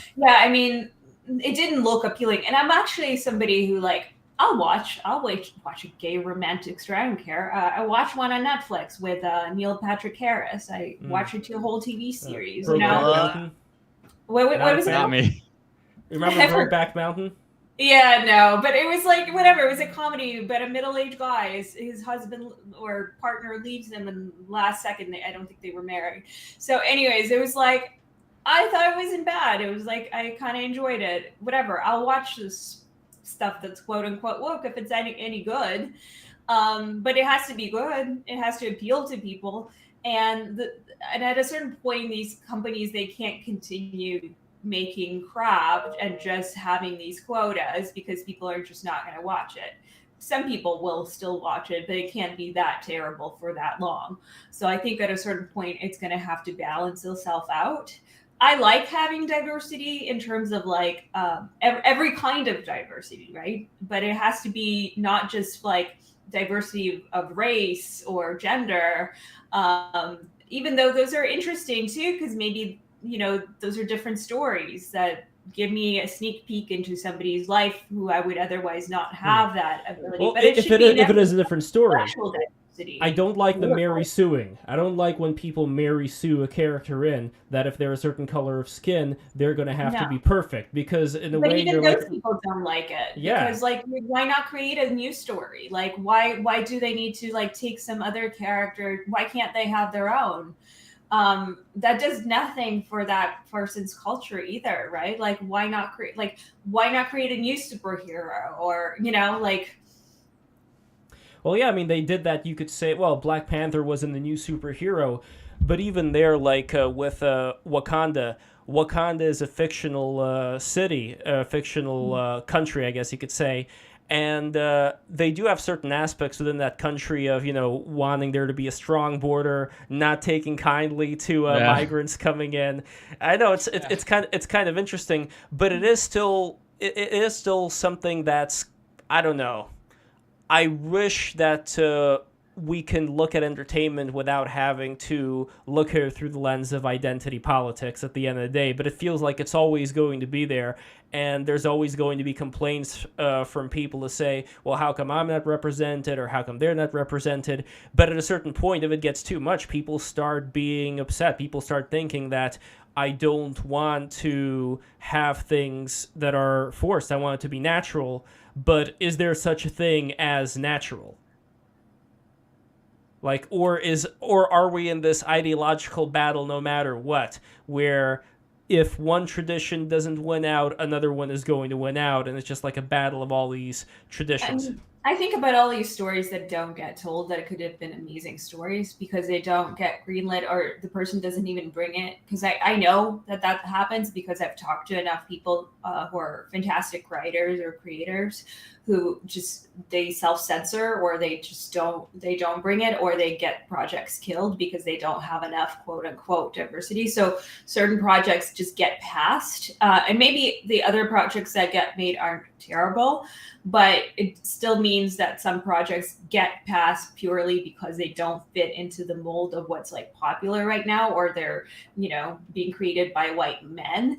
But just because they're being created by a white man doesn't mean they're not stories worth telling. Maybe they're life-changing stories for someone, right? Like, and so it's quite sad to me of all these stories, they're just not being told because it's no longer their time. But those people might have never had time. Those individuals haven't had their time, you know. Maybe white men have had their time, those white men have not. And so that's kind of sad to me. And I think it should always be story, but there's things that you could look at to make it better, you know, not have, you know, be more conscious that you're not putting the stereotypes in that we talked about in the first part of this stream. You know, and also with casting, I think Hollywood had done a terrible job in terms of, I mean, I think some of these concerns that people talk about are very legitimate. Like, I think they weren't casting people like of different backgrounds very well. They would give them like little bit roles or stereotypes, and you didn't see a lot of diversity with a lot of different ethnic groups. And there's no reason not to do that. And so I think being a little bit more blind in terms of casting and having frameworks that are just encourage blindness, like they did that with music. I don't know if you're aware of how they did it with like symphonies. No.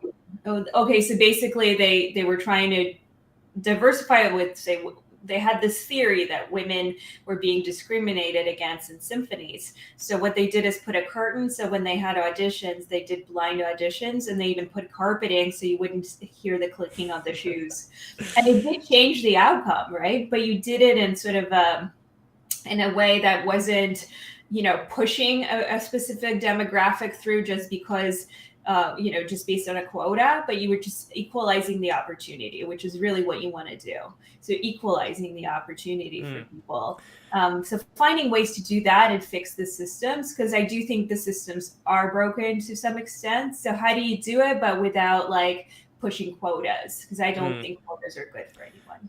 I could see that. And last thing, and I want to get to Josh on this as well, but last thing for me on this part of the conversation is that there was a tweet I recall from this black gentleman who was talking about something related to classical music, how he liked some classical piece, and I recall what. And then this white lady started to talk about something like he's betraying his race or like bullshit like that, about like wanting to elevate like this white cis patriarchal music, and this black is like, what the hell are you talking about?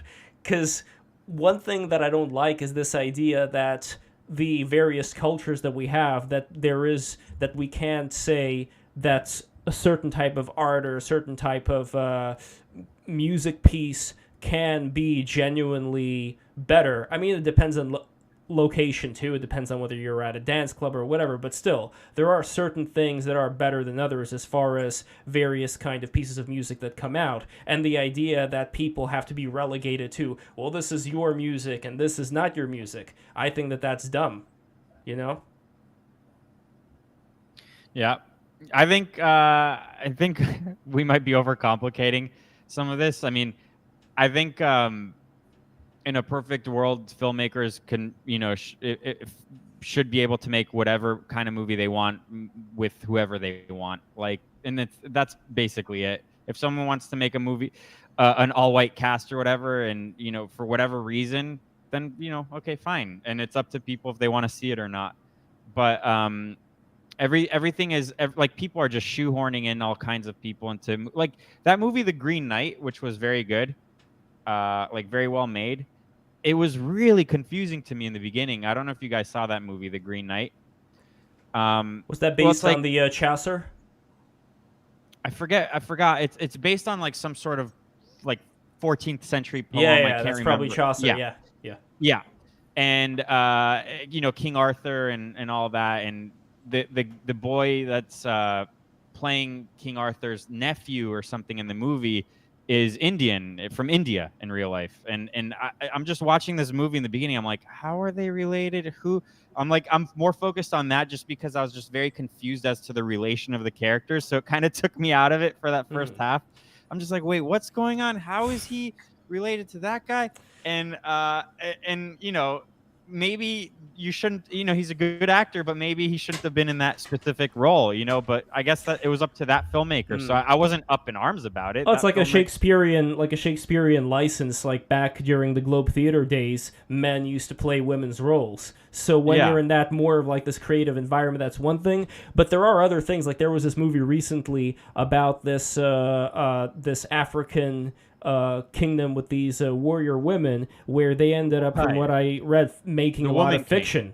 It's the whole thing was a lie. Yeah, I mean that whole movie and the way that they portrayed the French in that movie. I wanted to see it, but it never came out here. And then by the time it did come out here, it wasn't relevant anymore to what because for my show. But also it was dubbed, so I wasn't going to sit down and watch this movie in Spanish.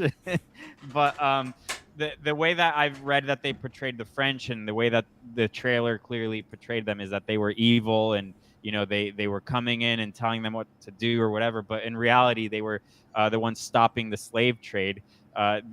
These people were literally selling their own people into the slave trade. So that whole movie is a complete lie. And it's obviously because of the trend of basically what you were saying with what they do with women, the Mary Sue kind of thing. Like, these people, there's no flaws. The history is completely perfect, and the bad stuff we're going to omit, but because there's a greater agenda right now.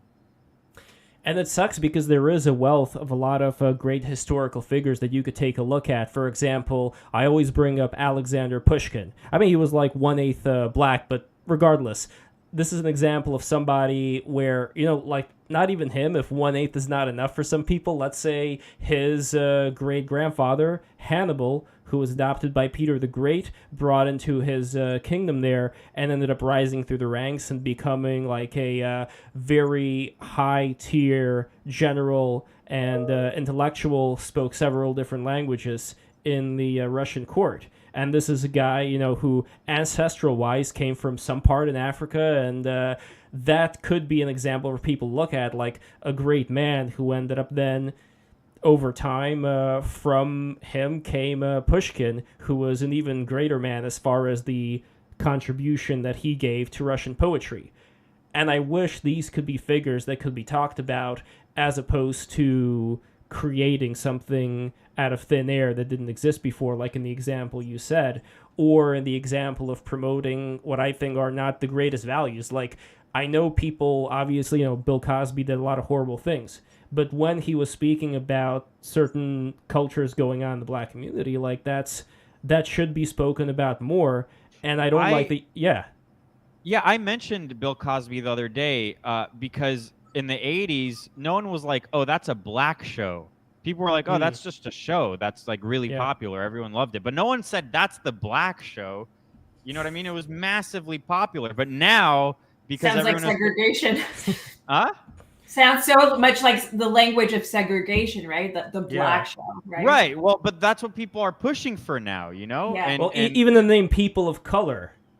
I hate that. Like, it sounds like colored people, It's, I don't know, like, all this, like I said before, my hope is that we can all look towards things that elevate us up regardless of where we're from and aim for that, as opposed to saying, well, this is just their culture and this is our culture and whatever.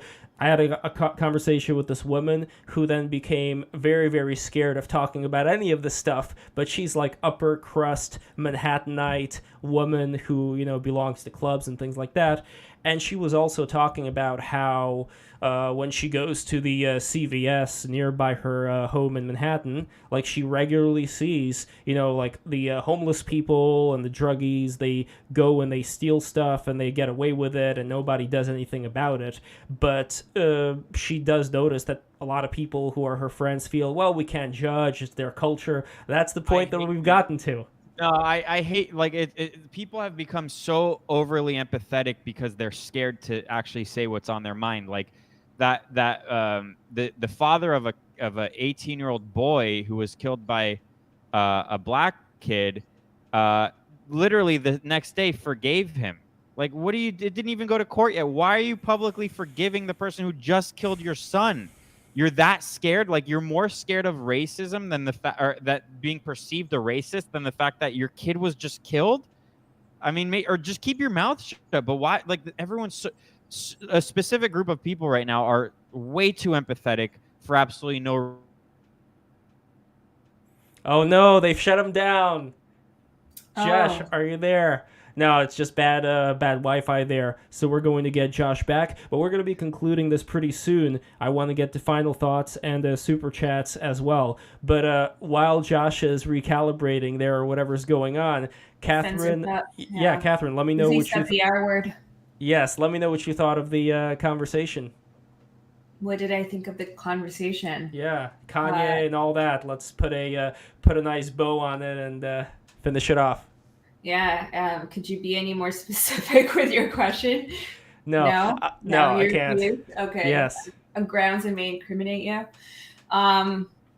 Well, what did I think of the conversation? It was an interesting. Oh my God! Now it's gone to 2. Oh no! Don't worry about it. Josh, come back! Oh, he's coming back. Is he? Coming No, that's just my gray square. Gosh darn it! Maybe don't worry. I say controversial things like gosh darn it! You should have said Josh darn it. That should be. Darn it! Josh darn it! Exactly. Oh wait, I'm freezing.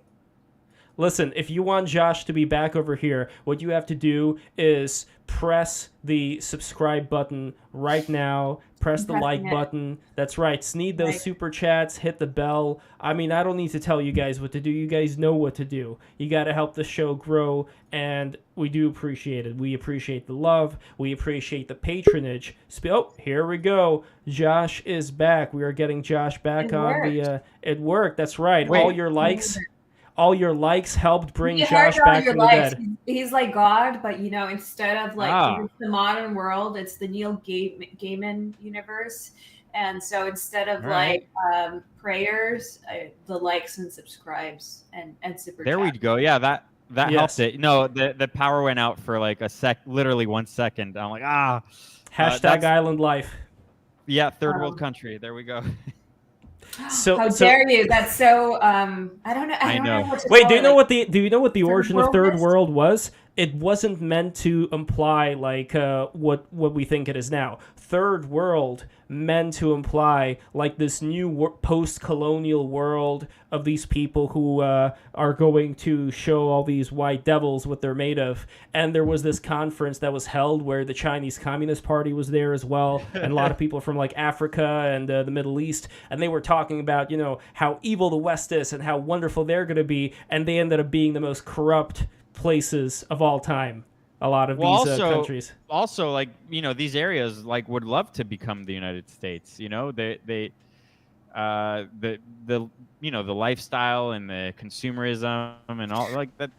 Oh, just give it a few years. We're all going to be united because you know what? It's what gets the most powerful weapon that the United States and its ilk has is consumerism. It's the chains. Because everywhere I go, it's literal chains. It's literal chains. It's the chains. No, but the chains are the chains. Like all the stores, you go like give it a few years, you go to a place and you're like, oh, this is so nice. These little boutique shops, and then globalization hits. Yep. And then all you've got are like these big chains, and everything just looks exactly the same. I hate that. I agree. hate that too. It's awful. I hate it. I like the unique culture that every place brings, and the United States used to be like that. Main Street, the mom and pop pharmacies, like every store was owned by like a little family and all that, and then the big box stores came and kind of destroyed it all. People don't appreciate it enough because like I remember getting to, I think it was Italy, I got on the shuttle with some Americans and they're like, I can't wait to get to a Starbucks.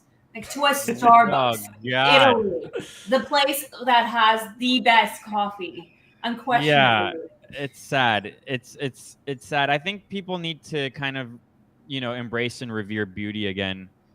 Yes. And I mean, like it goes back to even what we were saying with filmmaking. I mean, like everything, filmmaking and art, it has become part of the globalized community. They have to make things for China the same way that they have to make things for Brazil or whatever. So then everything becomes very lame and boring. When in reality, America should be making American films. And then if other countries gravitate towards it and like it, then great. If not, then they have their films. And but it's a different world. I mean. Yeah, because they have to make films that work in the market. They don't like to make, for example, comedies, especially Black comedies, which is my favorite genre. It's the one that studios really hate because they doesn't translate overseas, so you see less of that.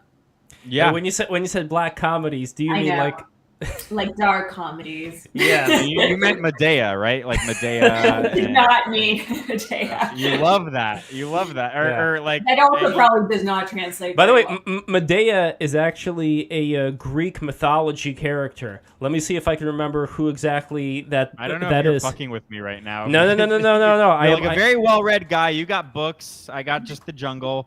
Here, I will tell you who Medea is. Here we go. So Medea in Greek mythology is the daughter of King Attis of Colchis, a niece of Circe, and the granddaughter of the sun god Helios. and she's in the myth of Jason and the Argonauts, appearing in Hesiod's Theogony around 700 BC. So she is the archetypical role of the Helper Maiden, aiding Jason in his search for the Golden Fleece by using her magic to save his life out of love. Right, I was going to say that. Yeah, so, of course. By the way, do you know why she was used, I think? Because, what's his name, the guy who directed the Medea? Tyler Perry? Tyler Perry. Tyler Perry went to theater school. So he read up, I think, on a lot of the Greek mythology. He was in the plays. So I could see how he would pick that up. So there we go, a little fun fact. About people propagating racial stereotypes. I think he was culturally appropriating something there, I think, right? Yeah. Well, the ancient Greeks were supposed to be the ones who have the dreads first, right? Like, that was a particular style. You could even see that in some of the Kuros statues, like the statues of the young men. But they had dreads. Eddie Murphy did a really, he culturally appropriated Jews. He did Jew face. He did really good Jew face, though. Yeah. It was really good. I mean, here's the thing. If you're going to do Jew face, if you do it really well, you can get away with Coming it. to America and coming... Yeah, in the second one sucked. The second one sucked, but the first one really good. He did a good job with that. He did do a good job. You know, honestly, he probably understands the Jews a lot better than Kanye. Kanye should maybe talk to him about the Jews. I think Eddie Murphy is someone who probably understands a lot about culture and race. To be honest, he strikes me based on some of the movies and his stand-up that he's someone who has a pretty clear understanding of, and he's lived through a lot of that stuff. I mean, in the golden era of his movies, I mean, they're all really, really good. They would never be able to be made today. And that was in a time, literally, no one cared about race. No, nothing was off the table. I mean, even the N-word, when people would say it back then, it was really no big deal. And then it became a big deal the last 15 years or so, 20 years or so. It became more and more a big deal. They gave that word back its power. They would say it in movies. Yeah. Huh? No, it was never a thing. And then we have people like Frank Hassel. I don't know, Josh, do you know Frank Hassel? I had him on my show like a year ago, maybe. Yeah. Yeah, he's friends with Sam Hyde. So the way that he plays around with that concept is that he saves that word like a word of power in that RPG game, what's it called, Elder Scrolls Skyrim, where there's like certain magic spells you learn, and then when you say a certain spell, it like obliterates an enemy. But he only uses it on white women who he harasses in the park. So there's like a whole countdown and everything. There's like a button. It's like he charges his power level and was complete. Then he that's what we created now because of how forbidden it's become, which is why we get a lot of edgy boys on the internet that play around with that. I think the greatest thing for race relations is when people are able to be in the same room and just be so free with each other. Because that tension, like when you feel like you're walking on eggshells, that creates the distance, right? When you're able to be like and understand that person means you no harm, you don't mean that person harm, and you can just talk freely. That brings you together. That causes understanding. You can talk about difficult things. You understand each other. Well, how cool would it have been if Ari Emanuel, rather than send out that memo to Hollywood, like a memo to all of Hollywood, hey everyone, let's cancel Kanye West, let's cancel all the deals. How cool would it have been if he just set up like some sort of podcast between him and Kanye? That would have been the most amazing thing. But again, like that, to tie it all back together, it just to put out a memo and then kind of almost prove the conspiracies correct. I mean, I don't know.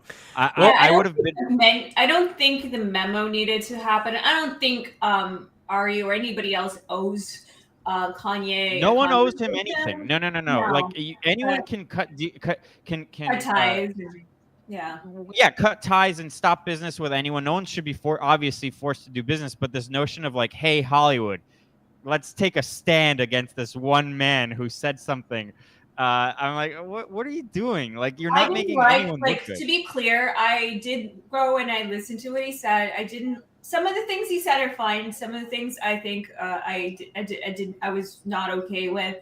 I also, as much as I don't want to blame his mental illness, I do think he's a little bit of a messed up guy. His brain's kind of weird. Maybe I shouldn't let him off on that.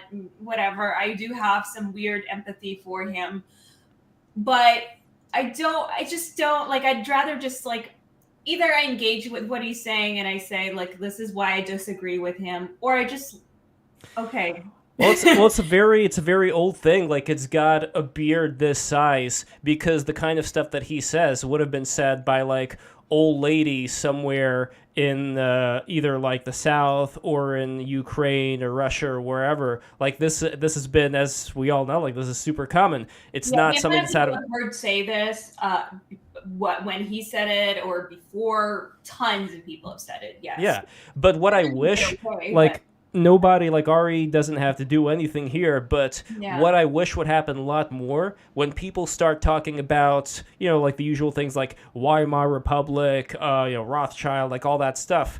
I wish some representative from somebody who at least knows something about finance to such an extent that they'd be able to talk about it could come on Break the Rules or come on wherever, preferably Break the Rules, and talk about all this stuff in detail with anybody who says, well, I can like track down like all these dynasties and bloodline and yada, yada, yada. Okay, let's break it down. Let's figure out what is the problem, what is going on right now, and try and address this, because unless you're coming here from a bad faith perspective of intentionally wanting to screwing people over is in nobody's wheelhouse. If we all just want people to have a good, high-trust society where we all get along, where we're not scared of each other, then let's talk about these problems you have. But I think that because there is like psychological trauma because of the obvious things that have occurred through history, it's very hard. It's very hard to...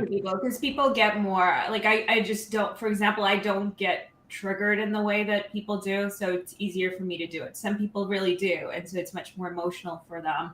I think, like, for example, something that gets repeated a lot, one of those tropes is like the banking thing, for example, right? That there's all these Jewish bankers and they control the banks. Well, if you look at the facts of something, right? Like, well, somebody did do the work and they kind of went, okay, these are, well, actually, that's not true. And you can look at the facts of it and it's actually not true at all. And I think that works as a stronger way of, rather than getting mad at someone, it is a more powerful tool to be able to present, well, these are the facts. These are the people who run these banks. None of them are Jewish. But it's still, and so why would you present? So when the facts are not aligned with your views, why are you presenting them? I think that's yeah. Well, I would rather them present what exact issues the banking financial situation is causing to you, to the people who are in your life, in your community, village, whatever. Let's present those issues. Let's bring them in the open. Let's invite Ari or whoever the hell we want in there, and let's discuss it. And let's figure this out. What could be done here to, not give somebody charity, not give somebody a free ride, but just look at the system and say, well, what is exactly wrong with the system? Can this be fixed? Or is it the kind of system where no matter what we do, these things are always going to keep occurring and it's beyond our control? Well, I would love for that conversation to happen. Yeah, and the system is a problematic system, but people are choosing to scapegoat a specific category of people, and a category of people that's actually a very small group of people. So that's but they don't stand up and talk about this stuff either, for the most part, except for us right here. That's the big problem. And I understand, like I said before, why. I just really wish, just for the sake of people understanding each other and for there to be less conflict, there would be more people who are as brave as you, Catherine, who would be able to come in and stand. Like, if there was Katherine Brodsky, but in finance, then that would be like the dream guest for Break the Rules. And talk about the financial, I mean, I don't know why people wouldn't, right? Because it's quite obvious that the systems are messed up. Like there's problems within the system. So why? But not just problems, but more of the idea that there would be certain people who would figure out a way to manipulate the markets and end up making a lot of money from that. And there's not really anything to do about that because the politicians are blocked. is completely manipulated by the people who have the right resources, right? It's completely that. So I learned that very quickly when I started investing. That's very sad. Yeah, and that should be I don't know something that a why lot of people people talk about that. And that should be something that a lot of people, Jewish and non-Jewish alike, should unite over and say, like, we recognize that there's problems going on in these particular villages or whatever, that jobs are being lost, jobs are going overseas. This is not a partisan issue. This is something that affects so many people. Same thing with one's feeling of losing a community. That is also something that's very important, and a lot of the anti-Semitic people online think that the Jewish people who have all these nice families are just sitting back and laughing at like all these other families being destroyed. But it's a very sick and unfortunate mindset to be in, because when you really think about it, who ends up suffering when families break apart? It's going to be the people that are going to be knocked in the back of their heads as they're walking down the street in Brooklyn because there was not enough of a family togetherness to make sure people don't go that violent route in the first place. So it's interesting to me that the people who get kind of scapegoated do tend, often are, say, Jewish people, but the problem that causes it doesn't really have that much to do with it. It has to do with actual real problems that are that we can have empathy towards and want to have that communal goal of wanting to change, and people might want to just be listened to, and maybe addressing that would change that, but it gets all tied in together, and often things do get ignored because it comes packaged together, and who wants to talk to someone who's like hating you essentially. And you've seen, like, I've talked to, or if you ever have a chance to talk to Daryl Davis, I don't know if you're familiar with his work. Oh, I definitely am. I met Daryl. I would love to have him on, but who I am going to have on, who I actually, it's funny you mention it. So Josh, do you remember the gentleman that you were speaking with, Angel Eduardo? That was the first BTR appearance that you had. Yeah, I vaguely remember him. Like, is he like half black, half Dominican, something like that? Yeah, I think so. And he is part of FAIR, the Foundation Against Intolerance and Racism. Catherine, you know Angel very well, right? Yeah, Angel's wonderful. So Angel and Josh, they were on the same stream together talking about liberalism. Mm-hmm. I'm going to have him back talking about balancing liberalism and order. And this is first time announcement on Break the Rules. Are you guys ready for this? I'm going to have Mencius Moldbug himself, Curtis Yarvin, on Break the Rules November 8th, talking with Angel Eduardo. It's already set. It's already done. It's we're ready. We're going for it. So here we go. You're not gonna need to say anything on that. You're just gonna be there on the top left, because Curtis. I've met Curtis. He's a great guy, and I've had him on my show. But like, you could literally be like, "So what do you think about blah blah blah?" And then boom. That's the podcast. Like, after that, that's just the show, because he's gonna, for 2 hours. As long as Angel gets equal airtime, then I'm cool with it. I don't need to say it won't be equal. Trust me, it won't. But it will be great. Yeah. I'm looking forward to it. So guys, if you want to check that out and help support the show, we're bringing the big guns over here. So like, share, subscribe, hit that bell. The bell is extremely important. And lastly, sneed those super chats. And speaking of sneeding those super chats, I'm going to go to the super chats right now. So here we go. Let's see. I am not seeing them yet. Let me go to Streamlabs. Okay, here we go, everybody. And also patreon.com/breaktherules. Become a patron today. You are going to get a lot of... They banned me. Well, look, I'm going to go to Gumroad too. Speaking of which, how do people stay there as long as until they ban you? Why not both? Honestly, why not both? Gumroad and I'm going to do both.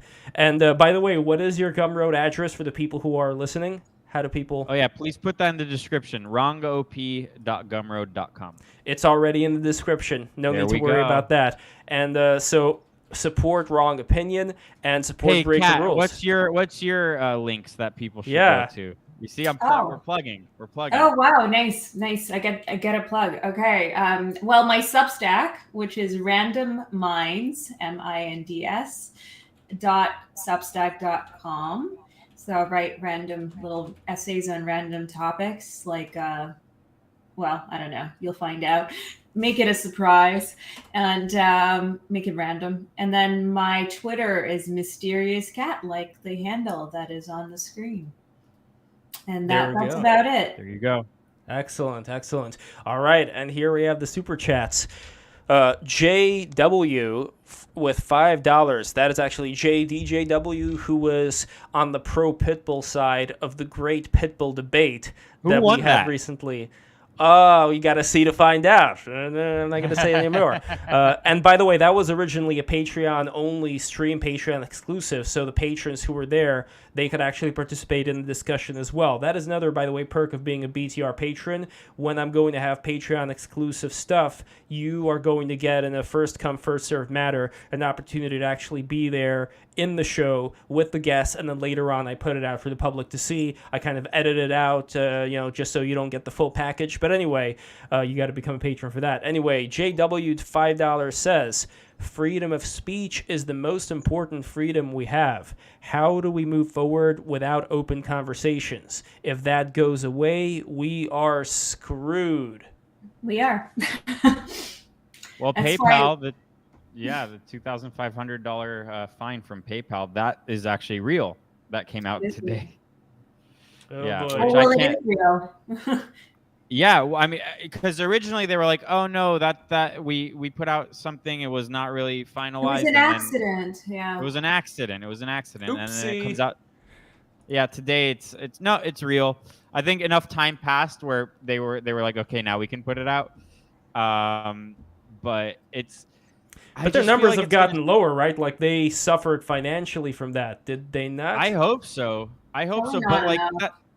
that's the thing. I mean, it's good that the watchdogs are paying attention to this sort of stuff, and we're not really shutting up about it.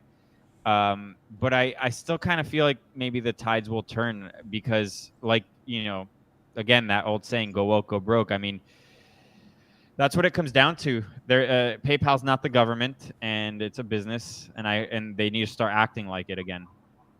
Well, you know what people say to me whenever I bring up, like, because I do tend to jump on anything that like violates this kind of stuff, and they say, "Well, what's your concern? Are you really going to like say something that's going to get you banned, or Because Well, first of all, I didn't used to think I would, but it doesn't really matter whether I will or not. It's a fundamental thing. And you have to protect it not just for yourself, but really for anyone. I probably won't be on the target list for PayPal. At this point, though, who knows, right? Like, I didn't think I would be, but now I'm not so sure. But it doesn't matter if I am or not. You have to protect. It's a fundamental thing, and the idea that like such a major institution that we all rely. Yes, there are other platforms, but PayPal is a very large one, and a lot of people's businesses depend on it. Their day-to-day interactions, like that's a big thing. And if all these different financial platforms they pull the plug from under you, and it can leave a person incapable of doing business, of having any kind of financial transactions, of operating in the world, even if it's not the government doing this. And we've also seen the government interfere at this point. We've seen the White House take a proactive role, especially when it comes to, say, disinformation. Or what they called disinformation on, say, YouTube. We definitely have freedom of speech under direct threat, not just from big tech, but also government at this point. Because when the government comes and says, well, this is what we advise you, that's pretty much regulating free speech, in my opinion. Yeah, they're scaring people into submission, and it is working. I mean, it goes back to the crazy amount of empathy that certain people in I guess liberals in the United States have. It's just that they're scared into submission. They don't really want to say what's on their mind. They're more afraid of repercussions from saying what's on their mind than actual violence, Mm-hmm. So hopefully we're experiencing a tipping point right now. I'm not much of a big fan of Elon Musk or anything. I don't really trust him, but I definitely think that he's a better alternative than whoever was running Twitter. I don't even know who was running it. And the fact that it was that Indian girl who got really pissed off. If you look at that photo. Yeah, I saw that. Yeah, like that. You know what that reminded me of? That reminded me of Trump's first day at the White House, when all the staffers are like waiting outside. All of the Obama staffers were waiting outside, and they were just miserable. Like some of them were crying. The Elon Musk thing is kind of similar to me, but you know, the fact that he said he's gonna fire, or maybe I guess permaban 75% of the workforce in Twitter. I think that, you know, even that is a very positive thing. You know, he understands a company cannot survive by having that amount of cancer within it. Like you can't provide a product to people if you have a large segment of the people working or who are on payroll, that their job is to prevent people from coming on that platform, you know? Yeah. And I'm going to say most people are not being censored these days. Most people are self-censoring because they're afraid of either the repercussions or being censored, right? Like if you know that if you say certain things, you're either going to lose your account, or you're going to be banned, or you're going to have some social repercussions or work repercussions. You're just not going to say those things. So people are not speaking openly. And if people are not speaking openly, they're not having authentic conversations. And people saying that, well, they're just not using people just want to say racist things. And that is such a disingenuous argument, because most people are not saying racist things. They're just not saying what they're thinking. Well, and most people are not thinking racist things. Yeah, and most things that people deem racist aren't racist. Like I say a lot of things that can be perceived as racist. Mm-hmm. I'm like, no, it's pattern recognition. And I want, for instance, I want Black Americans to have more than 25% of their households with a father and a mother. You know, like I want them to succeed. I don't want gang violence and you're just, you know, any sort of violence like that. I don't want that. I want them to contribute to culture like they used to. Like they created the rock and roll movement, jazz, all those things. And like right now, basically hip hop was funded and started by the CIA in the early 80s. Well, and there is a value also to you saying something and being wrong. Because if you say something and you're wrong, or I say something and you're wrong, and we are having a conversation about it, then you stand a chance, or I stand a chance of being corrected and learning new information, or we can have that back and forth and we can grow from there. And if we're keeping our thoughts to ourselves, or we're only sharing it with people we can trust that will reinforce our viewpoints, then that just festers, right?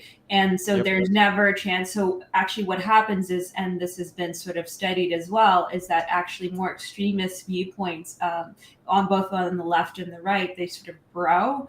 And so people get more radicalized instead of sort of becoming more moderate. Yeah, did you hear that? Patreon and Vimeo, I am a radical now. Yeah, because his freedom of speech has been suppressed.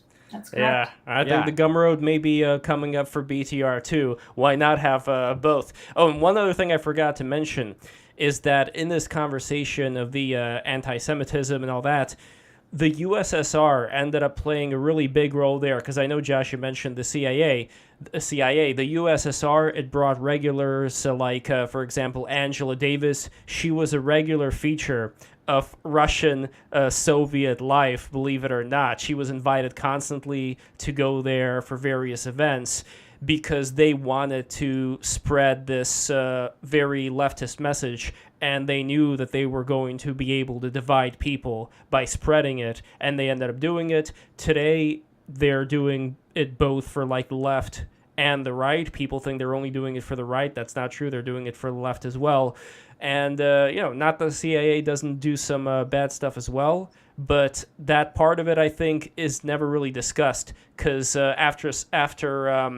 from Stalin onwards, the USSR started to become very anti-Semitic, especially after Israel broke their agreement with them. But that's like a whole other story that would take a lot of time to get into. But just so you know, that is a pretty big contributor to that mindset as well. The USSR put in a lot of money for that. But anyway, with that being said, I want to thank last super chats here. So another one from JW.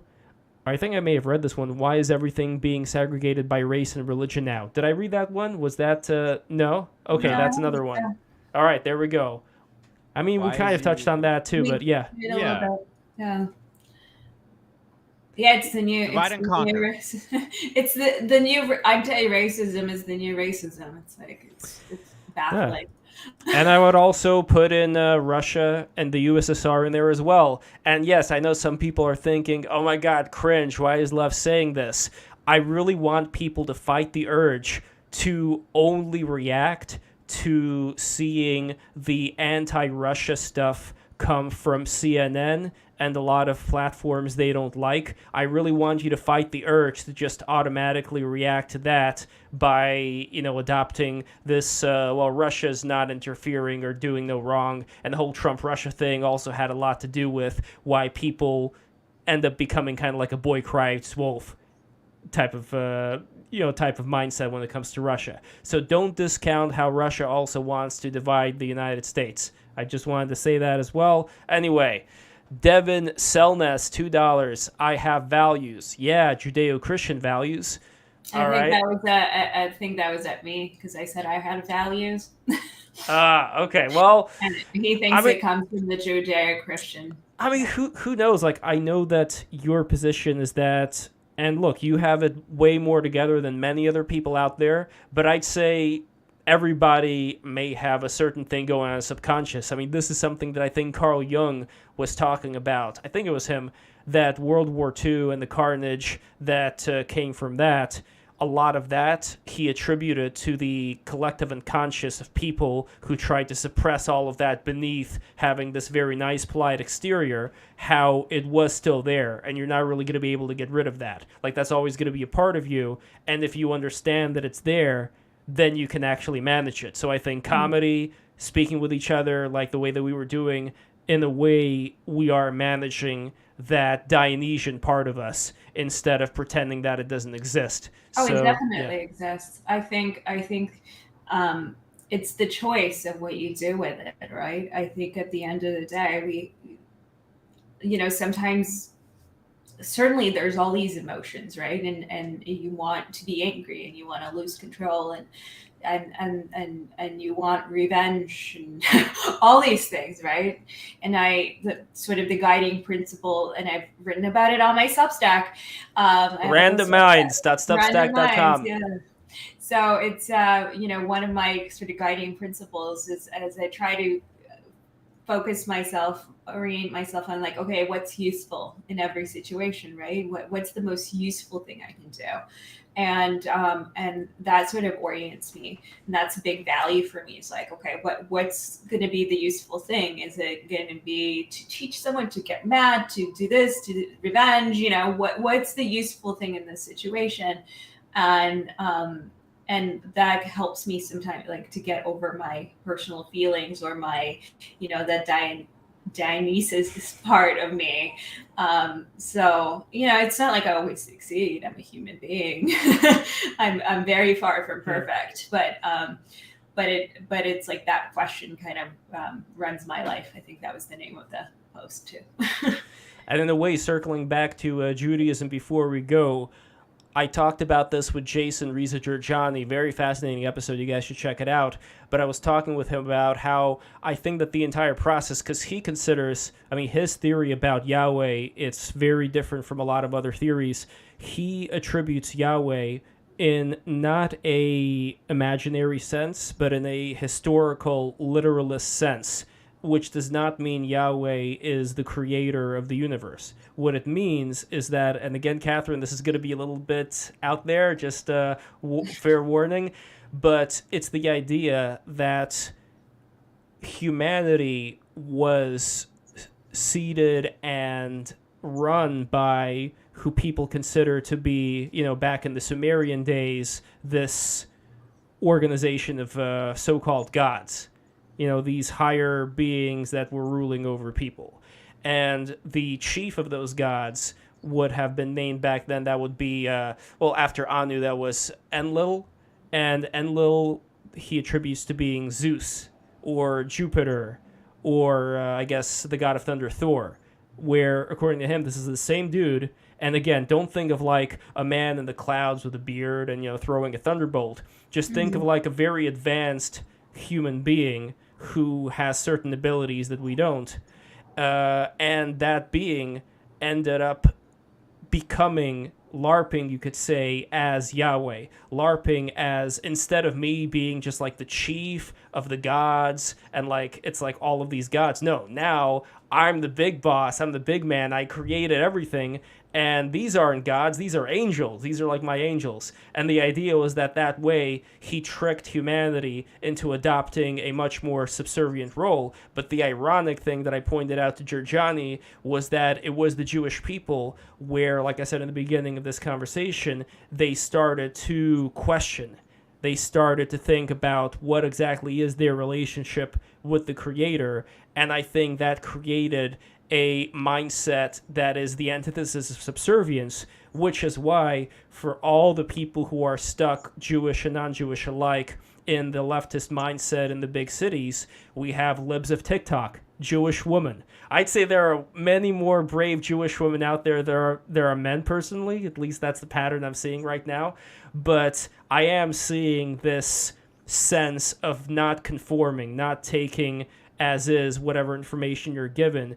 And the idea of Jewish people being a light unto the world, I think that's what that light means. The light of knowledge, Prometheus, the bringer of the fire of the gods, in order to get people illuminated into actually what exactly we are, what we're doing here. So in a way, I see this as being a process of fighting against all of this pressure, all of this authoritarianness, and in a way, I think like we all have our role to play in this. So rant over. The stream is done.